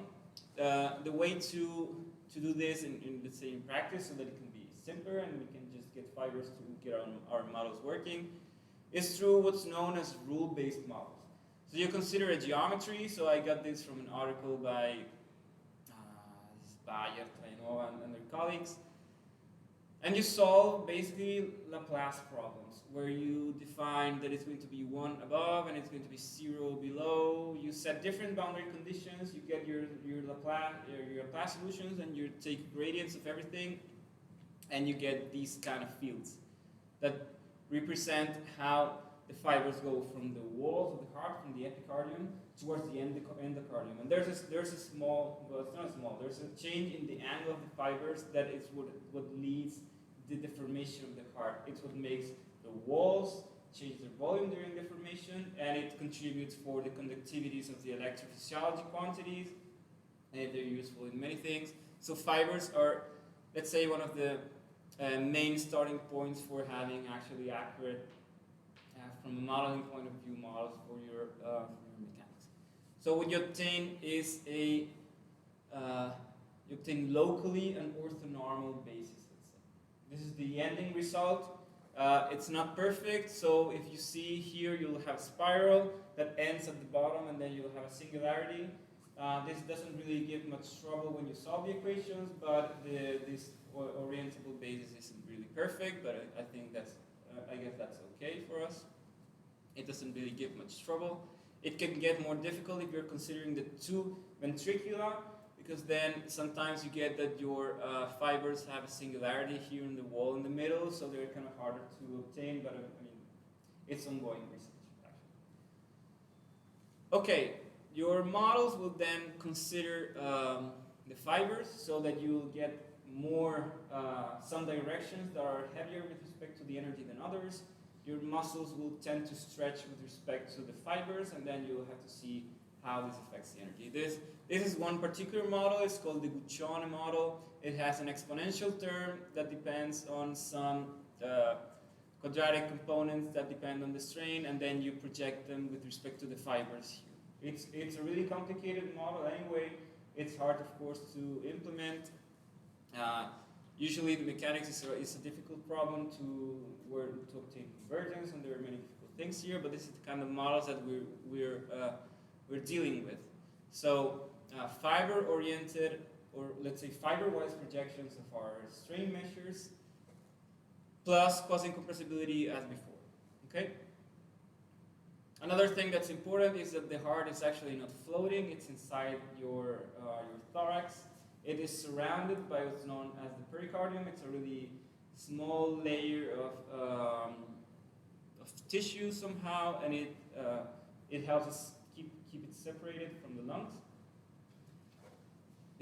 so that you can actually capture the friction of the heart with respect to this thing, and this helps with also well-posedness. So for people on PDEs, these are known as Robin boundary conditions, and they are more general than, let's say, only fixing the values in the boundary or using only the various values of the derivatives. It relates the derivatives with respect to your quantities, and it still helps you with well-posedness. For people who have worked with weak formulations, you can write down your derivatives, include your the components of your solution, and then you're still going to get a positive term on the boundary so that things work okay. And you don't require fixing your kernel or anything like that. Okay, so the heart contracts. Okay, the model that we saw before is the model that responds to external loads, but the heart actually contracts because the electrophysiology initiates the contraction of the tissue on itself. So there's no external load deforming the heart, and to consider this, we extend our stress with a second tensor, so that this is known as the active stress formulation. There are different ways to do this, so you can actually consider an intermediate deformed space that's known as the active strain approach. I think this is just simpler to see that our stress can be divided into a passive stress. This is the classic one that comes from the derivative of a potential, and then we have the active one, that's the one that initiates the contraction. This, of course, makes it difficult to obtain who the active stress is going to be, because the potential might not actually be the derivative of a potential, and if it is, you'll have to try to study how this thing whether if it's polyconvex or not, how's your model posed. I mean, maybe it's a really phenomenological, or let's say a physically accurate model that's not well posed, or you'll have problems numerically and so on. But this is one of the main approaches used worldwide. Another problem that I wanted to mention is that your initial conditions are actually important, because when the heart finishes a heartbeat, it is relaxed, okay, and it is in a balance of forces in that moment. So if you just put a geometry with zero displacement, you will see that it's not actually an equilibrium state. So computing an equilibrium state is actually a difficult inverse problem. This is known as a stress-free configuration. It's actually kind of painful to compute. So it's another thing that we have to consider for cardiac modeling. And then the heart, of course, involves the entire flow of blood through the body. So we could do a 4-hour seminar only in this portion. So just to be quick, what's happening is that the inner part of the heart undergoes a pressure due to the blood inside of it. Okay, so the circulation of blood is like a huge system of pipes. And the pressure inside of it depends on how the volume of this chamber deforms. This depends, of course, on the mechanics, so that you will have a coupled problem here where your internal stress will depend on this pressure that follows different laws. So whoever's interested, I can use some references. There are very nice models here known as Huynh models that consider how this pressure increases with the closing of the volume of the ventricle, how this opens the valves, then blood goes through the aorta and irrigates the entire body, and then it goes back through the other auricle in the heart. But it's one of the things that you need to consider. There's actually 4 phases. So when the heart starts contracting, the valve that keeps the blood inside the ventricle is closed. But as the heart is contracting, the pressure has to go up, right? Like there's contraction, volume can change, so there's an increasing pressure in the blood until the pressure is higher than the pressure at the other side of the valve of the heart, and then the blood goes away. The heart can now contract as the blood is leaving. The volume reduces, and then you have a kind of symmetrical situation the other way around. So there's a reduction in pressure.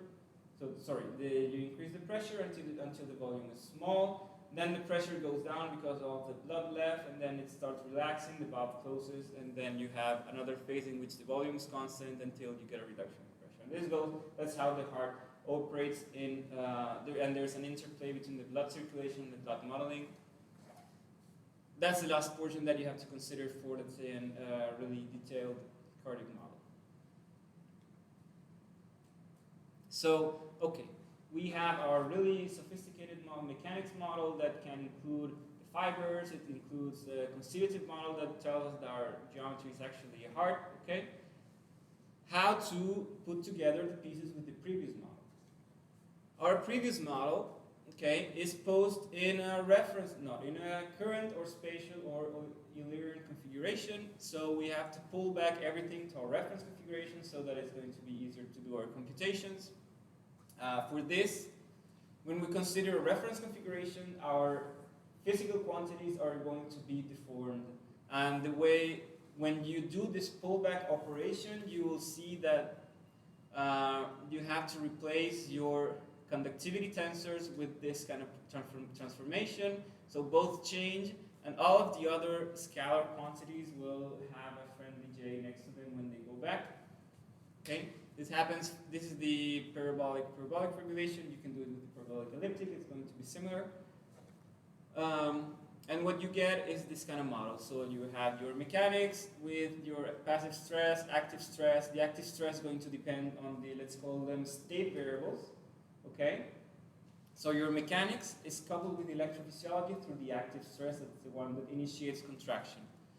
Through some internal variables, these internal variables appear here in the ionic currents in our electrophysiology, and this has to be then complemented with initial boundary conditions and the whole evolution of the gating variables.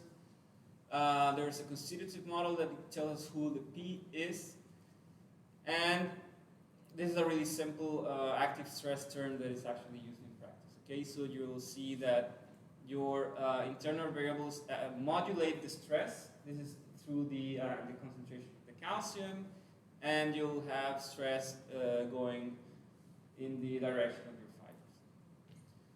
Plus all the other things, right? It's insulated, it's surrounded by tissue, and whatever.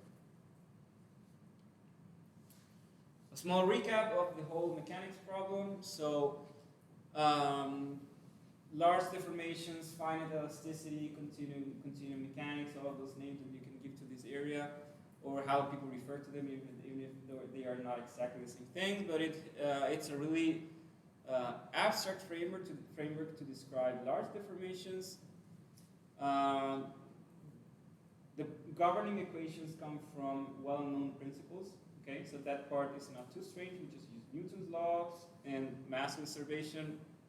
The whole modeling is done through one single potential plus boundary conditions and initial conditions. Okay. Its form is given by the thermodynamics. I chose not to give thermodynamics details. It's not my. I'm not too confident with thermodynamics, and I think that it's more important to see the kind of consequences that we get from them, such as having your potential, how your potential depends on displacement, and other kind of things.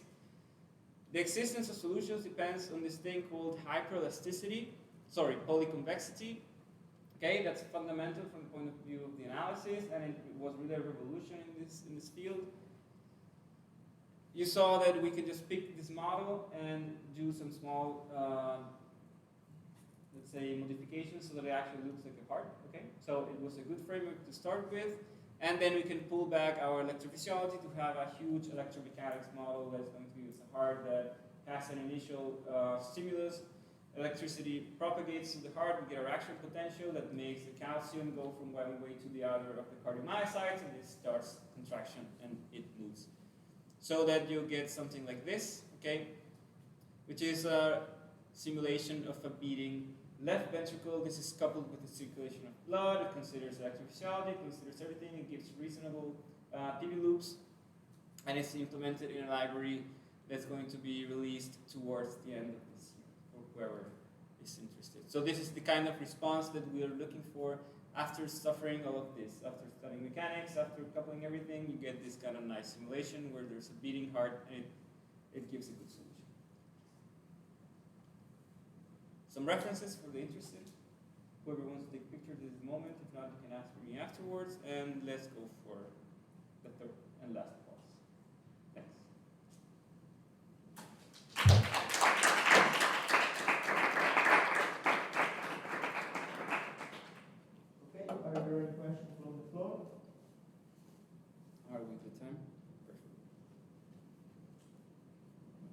I will have a question.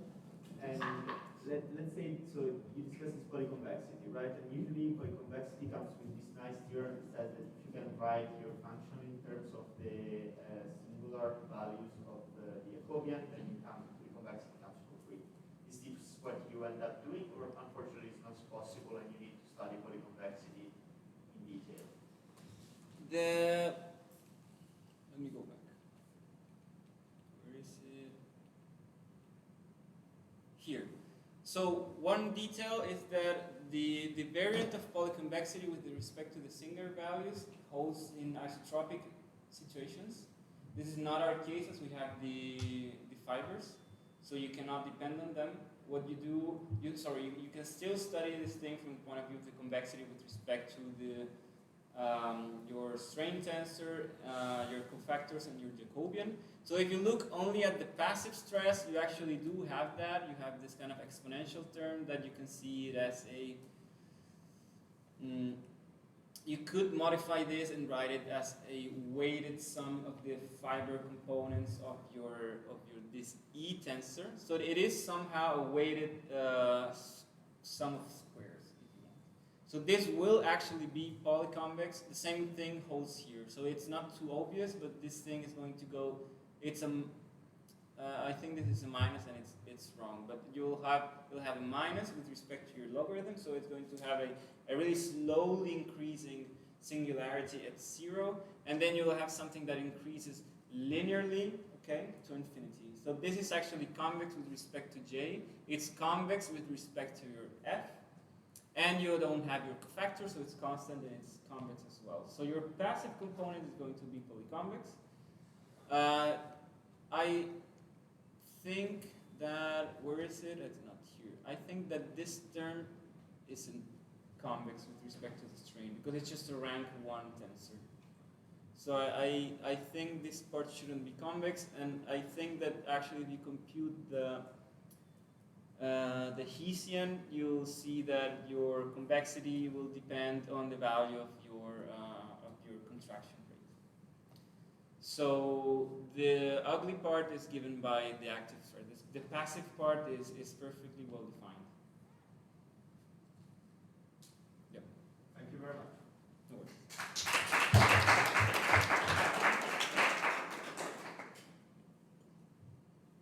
So I'll be talking about cardiac perfusion, and in this regards, mechanics models.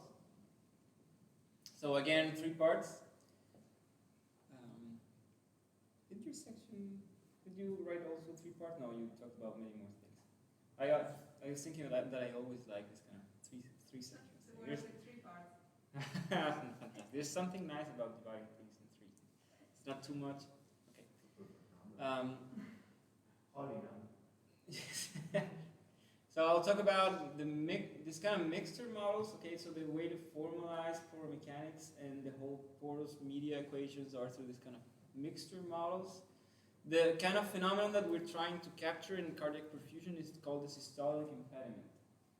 And the porosity is the new variable that we'll add for porous media problems. Okay, so that in the end, after all of the pain, we'll just end up with one extra variable.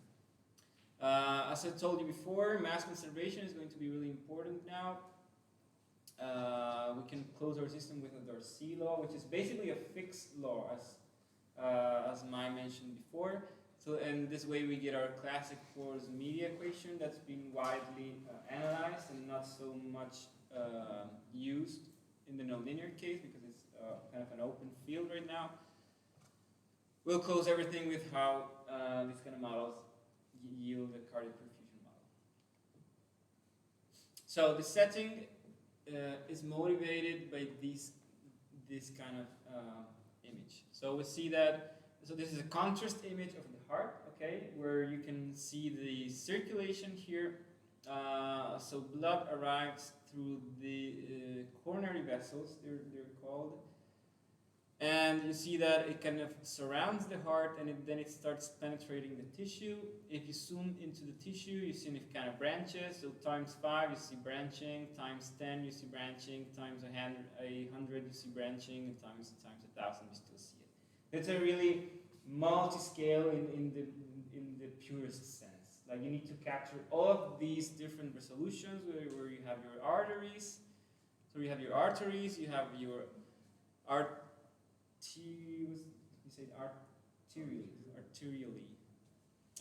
capillaries, and then the veins that carry the unoxygenated blood outside, and then it goes back to the.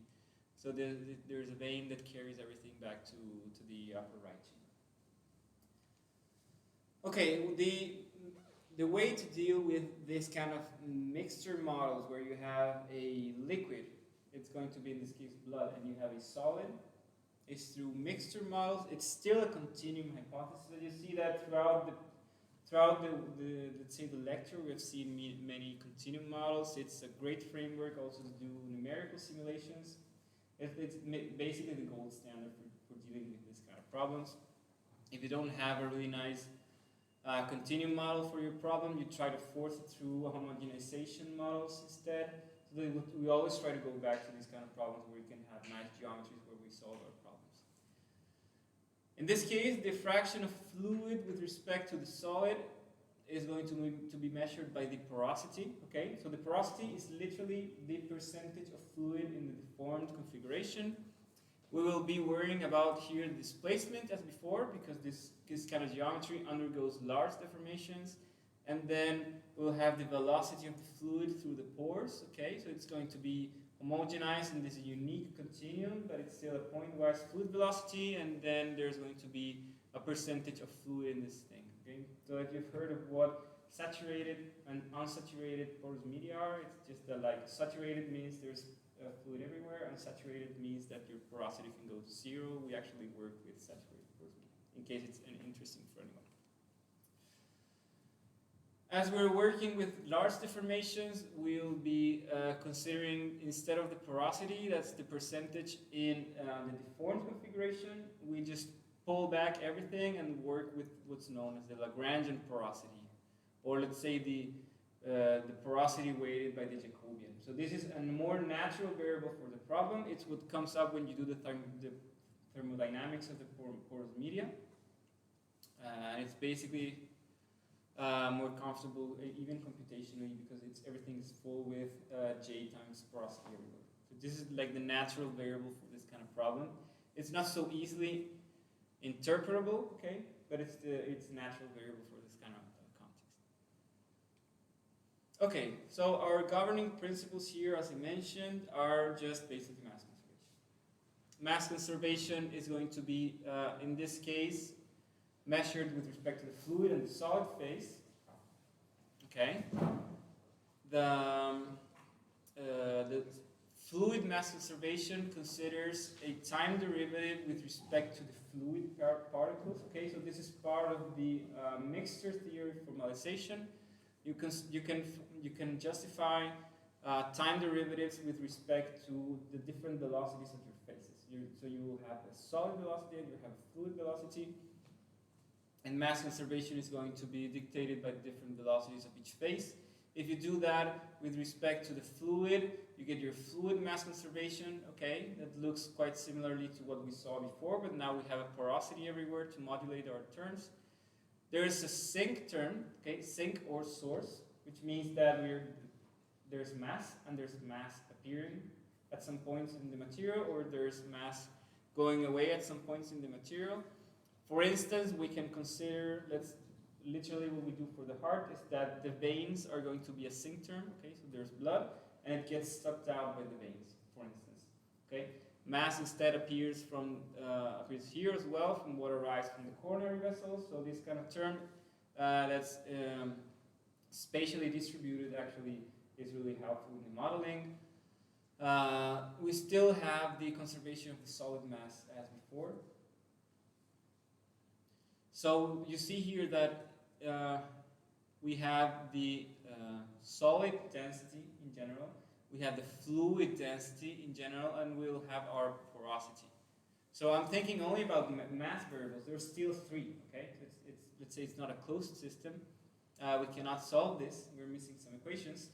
And the way to handle this is that we first note that as solid mass is conserved, we can consider it constant, okay, modulated by our porosity. So that's the first thing. We don't have the solid density anymore.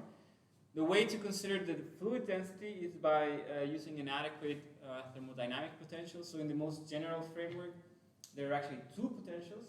So in mechanics, we have 1, the Helmholtz potential. In porous media, you have 2, the Helmholtz and the Gibbs potential that relates kind of pressure with density. But we just consider a really simple one that gives in the end that the fluid is incompressible, and this is true for blood, for water, and for other things that I'm not quite interested in. But it's also true in other scenarios.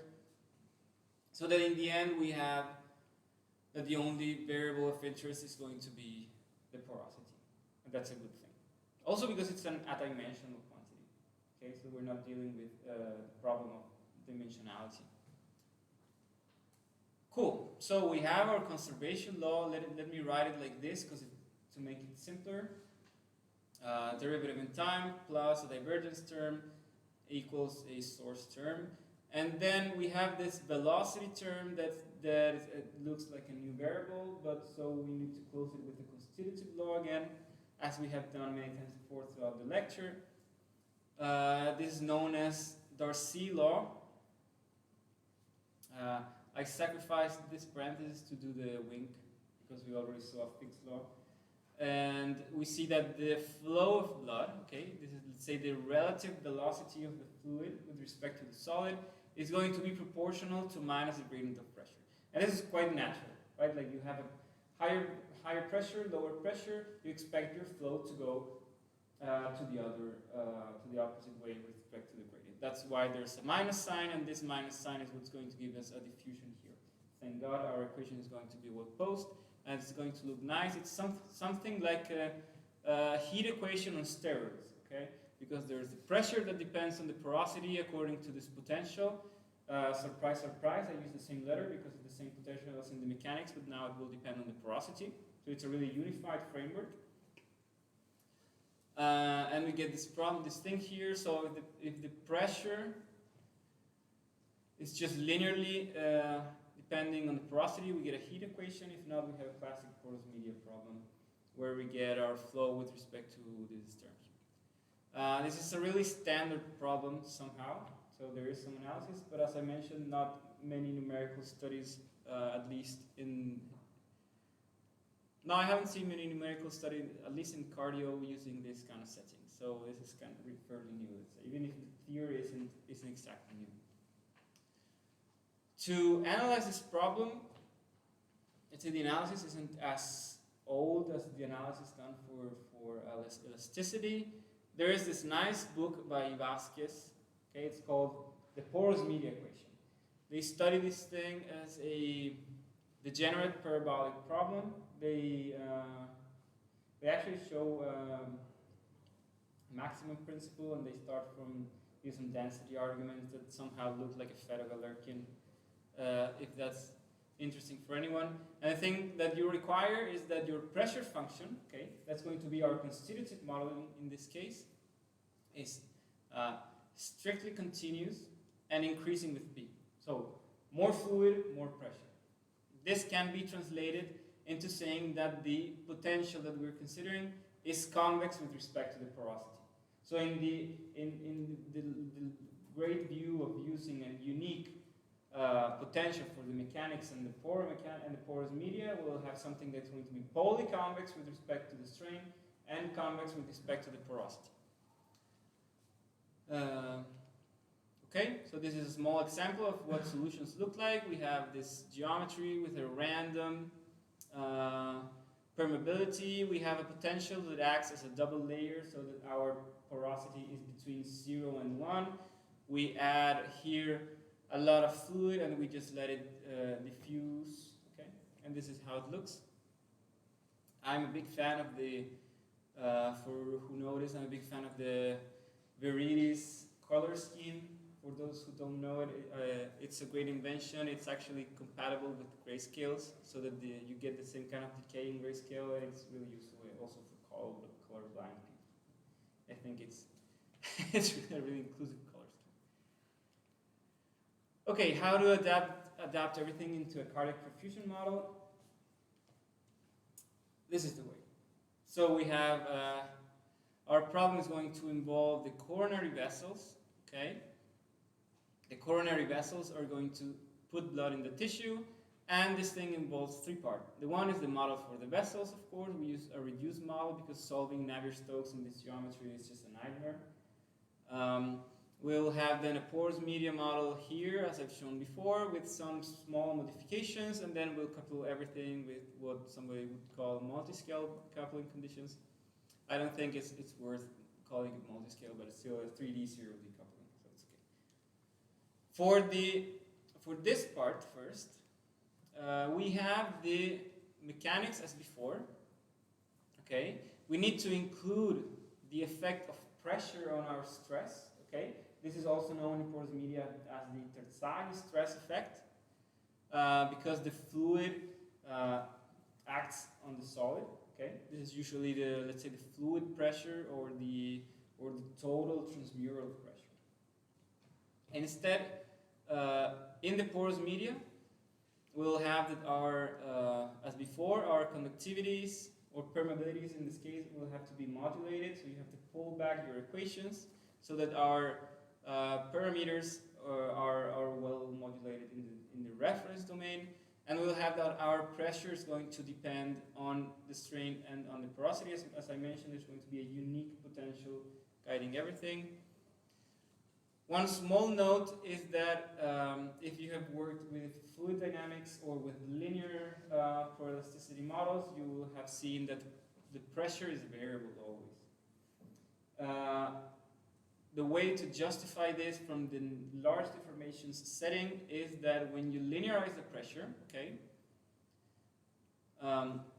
you get something like this. You get that your pressure, okay, equals something that depends on the strain and a constant times the porosity.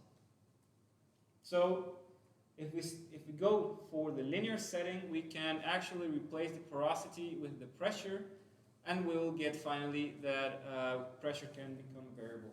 This is true in the linear setting. This is not true in the nonlinear setting. Okay. Just wanted to, this small disclaimer, for me it was kind of difficult in the beginning to understand why this was happening, and you can actually reduce your problem through linearization to get your pressure into the problem. In any case, our variables are all, as always, the displacement and the porosity. The fluid velocity disappeared through the use of Darcy Law. So we had two variables. Okay. Still, when we do the whole continuum approach, we have to consider the whole resolution of the vessels, right? Like the arteries in the beginning are really thick. You saw that we can go up to 100% soon, and we get really small vessels. So if you try to homogenize everything, you will not really capture the whole complexity of the domain. So to do this, there's this thing called multi-compartment models, where you can just separate your equations into two. Okay, you'll have the porosity of the fluid in this compartment, which represents the arteries, and you will have your porosity in this compartment, which represents the capillaries.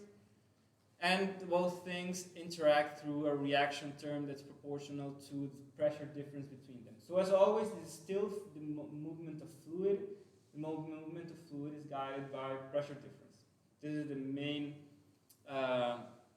main concept here. Even though we, instead of having one porous media equation, we now have two for the compartments. The basic principle is the same. We have mass conservation in each compartment, and we have interaction through the reaction term.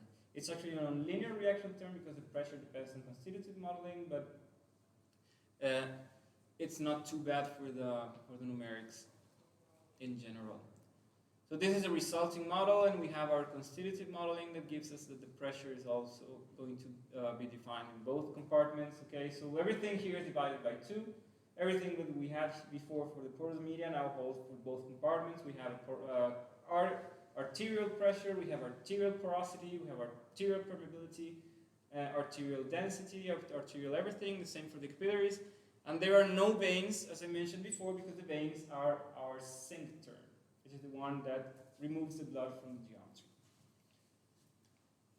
Okay, that's for the 3D part. You see there's the capillaries, there's the arteries, and there's like small arrows because the pressure in them need to interact. For the 0D model, this is kind of a huge simplification. We consider this kind of something strange happened here. Okay, there's a mistake. But in any case, what we do here is that we consider a 0D reduction of a fluid structure interaction model that will have our is a dimensionalized Navier-Stokes equation, and this is this thing here. I don't know what it is here. We have our elasticity equations, and you can imagine a vessel, okay, that has blood inside, and then the blood acts pressure in the arterial walls so that your vessel is going to enlarge a little bit. This is a classic setting for the fluid structure interaction problem, but if you integrate everything in simple geometries such as tubes or cylinders that have small variations in the area, you can convert this really complex model that couples Navier-Stokes, which is a really difficult problem, with the deformation of a thin layer, okay, that's also a difficult problem. You can reduce it to this really simple ODE that depends only on the average flow and on the average pressure, okay? The parameters, of course, capture the entire complexity of the problem so that you will have the area, everything regarding geometry, so the area of your vessels, their length, their thickness. You will have all the fluid dynamics parameters. You will have density, viscosity, and also the mechanics for the walls of your vessel. So you will have to consider Lamé parameters. I think that's everything. Am I missing something? No. Okay. So after doing this, what you get is that you can convert this kind of geometry, okay, this kind of really complex setting where you have 3D coupled problem with small vessels around it, and you can reduce it to just a graph that you can solve in less than a second.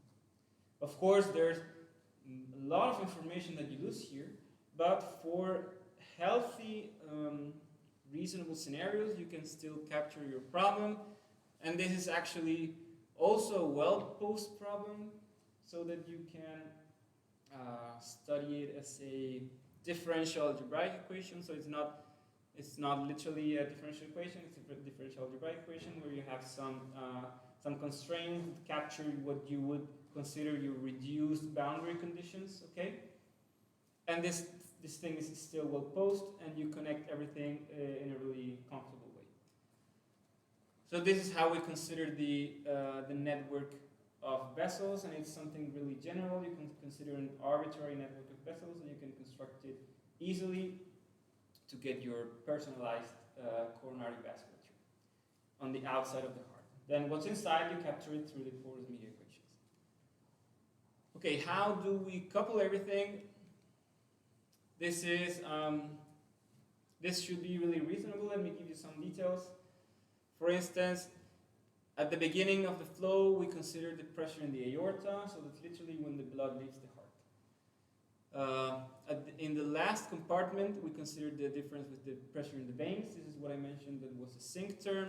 And in between, these are roughly transmission conditions for those who are familiar with this kind of problem. You get continuity in the flows, okay? So that there's the amount of blood that leaves your vessels is captured as a source term in your arterial mass balance, and you have a balance of pressure. Balance of pressure isn't really precise because you're actually considering a homogenized pressure that should be a little bit lower. You can penalize everything with adequate Robin conditions, but this is good enough.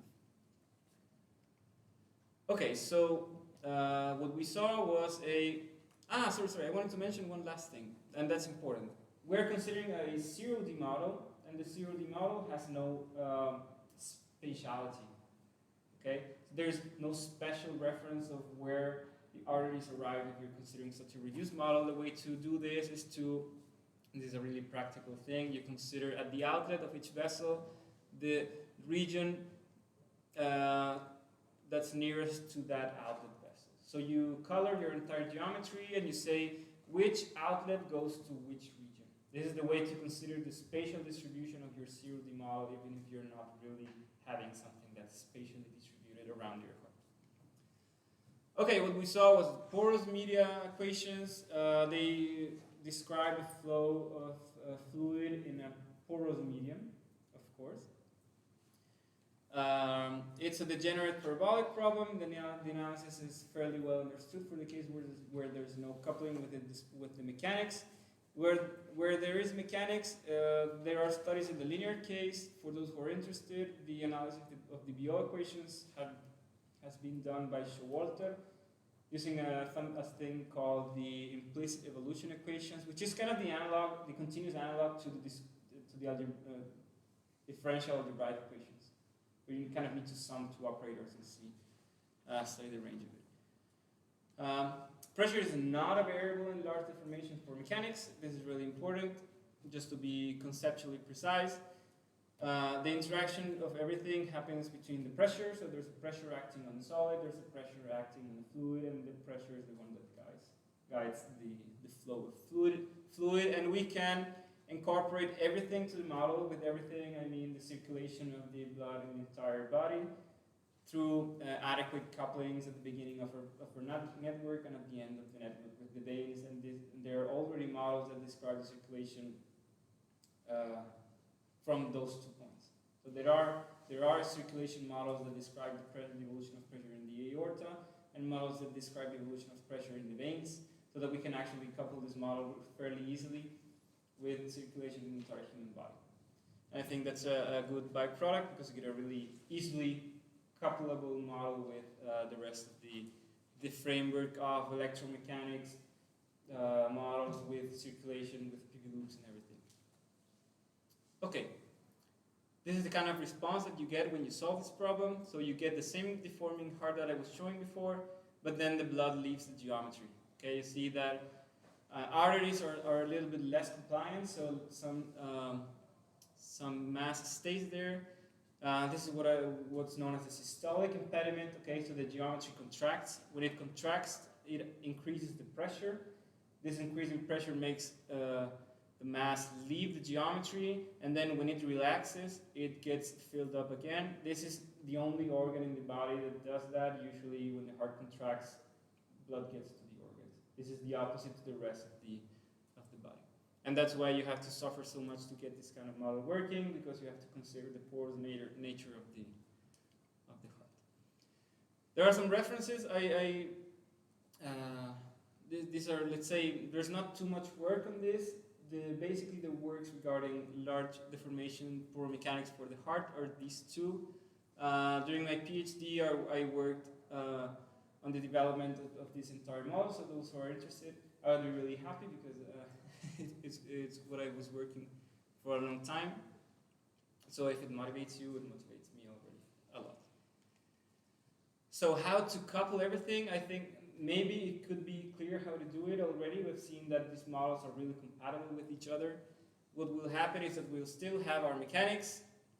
We can add now our pressure that's going to depend on the porosities. We had our bidomain equations depending where our coefficients were modulated by the deformation.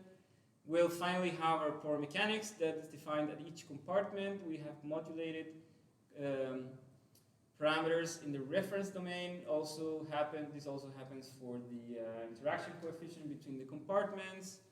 And we'll have our differential algebraic equations for flow in the coronaries, and we still have to use a small potential to describe the constitutive modeling between everything.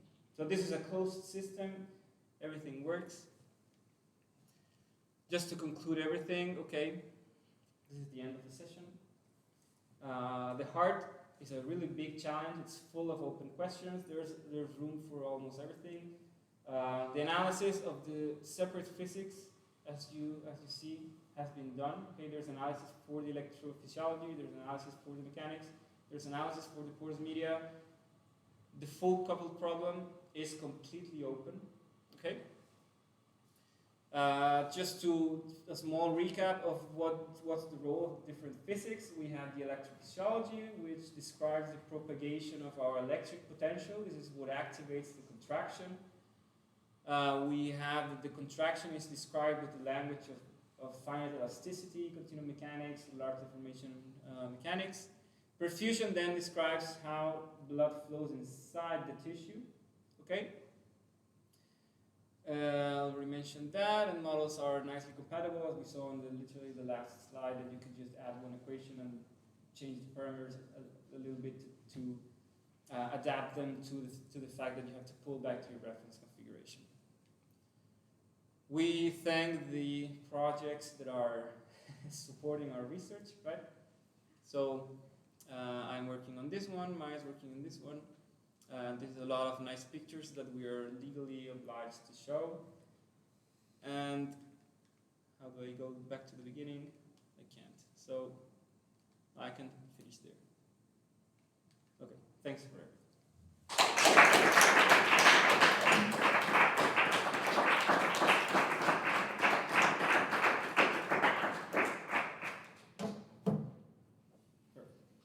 Is there any questions on the floor?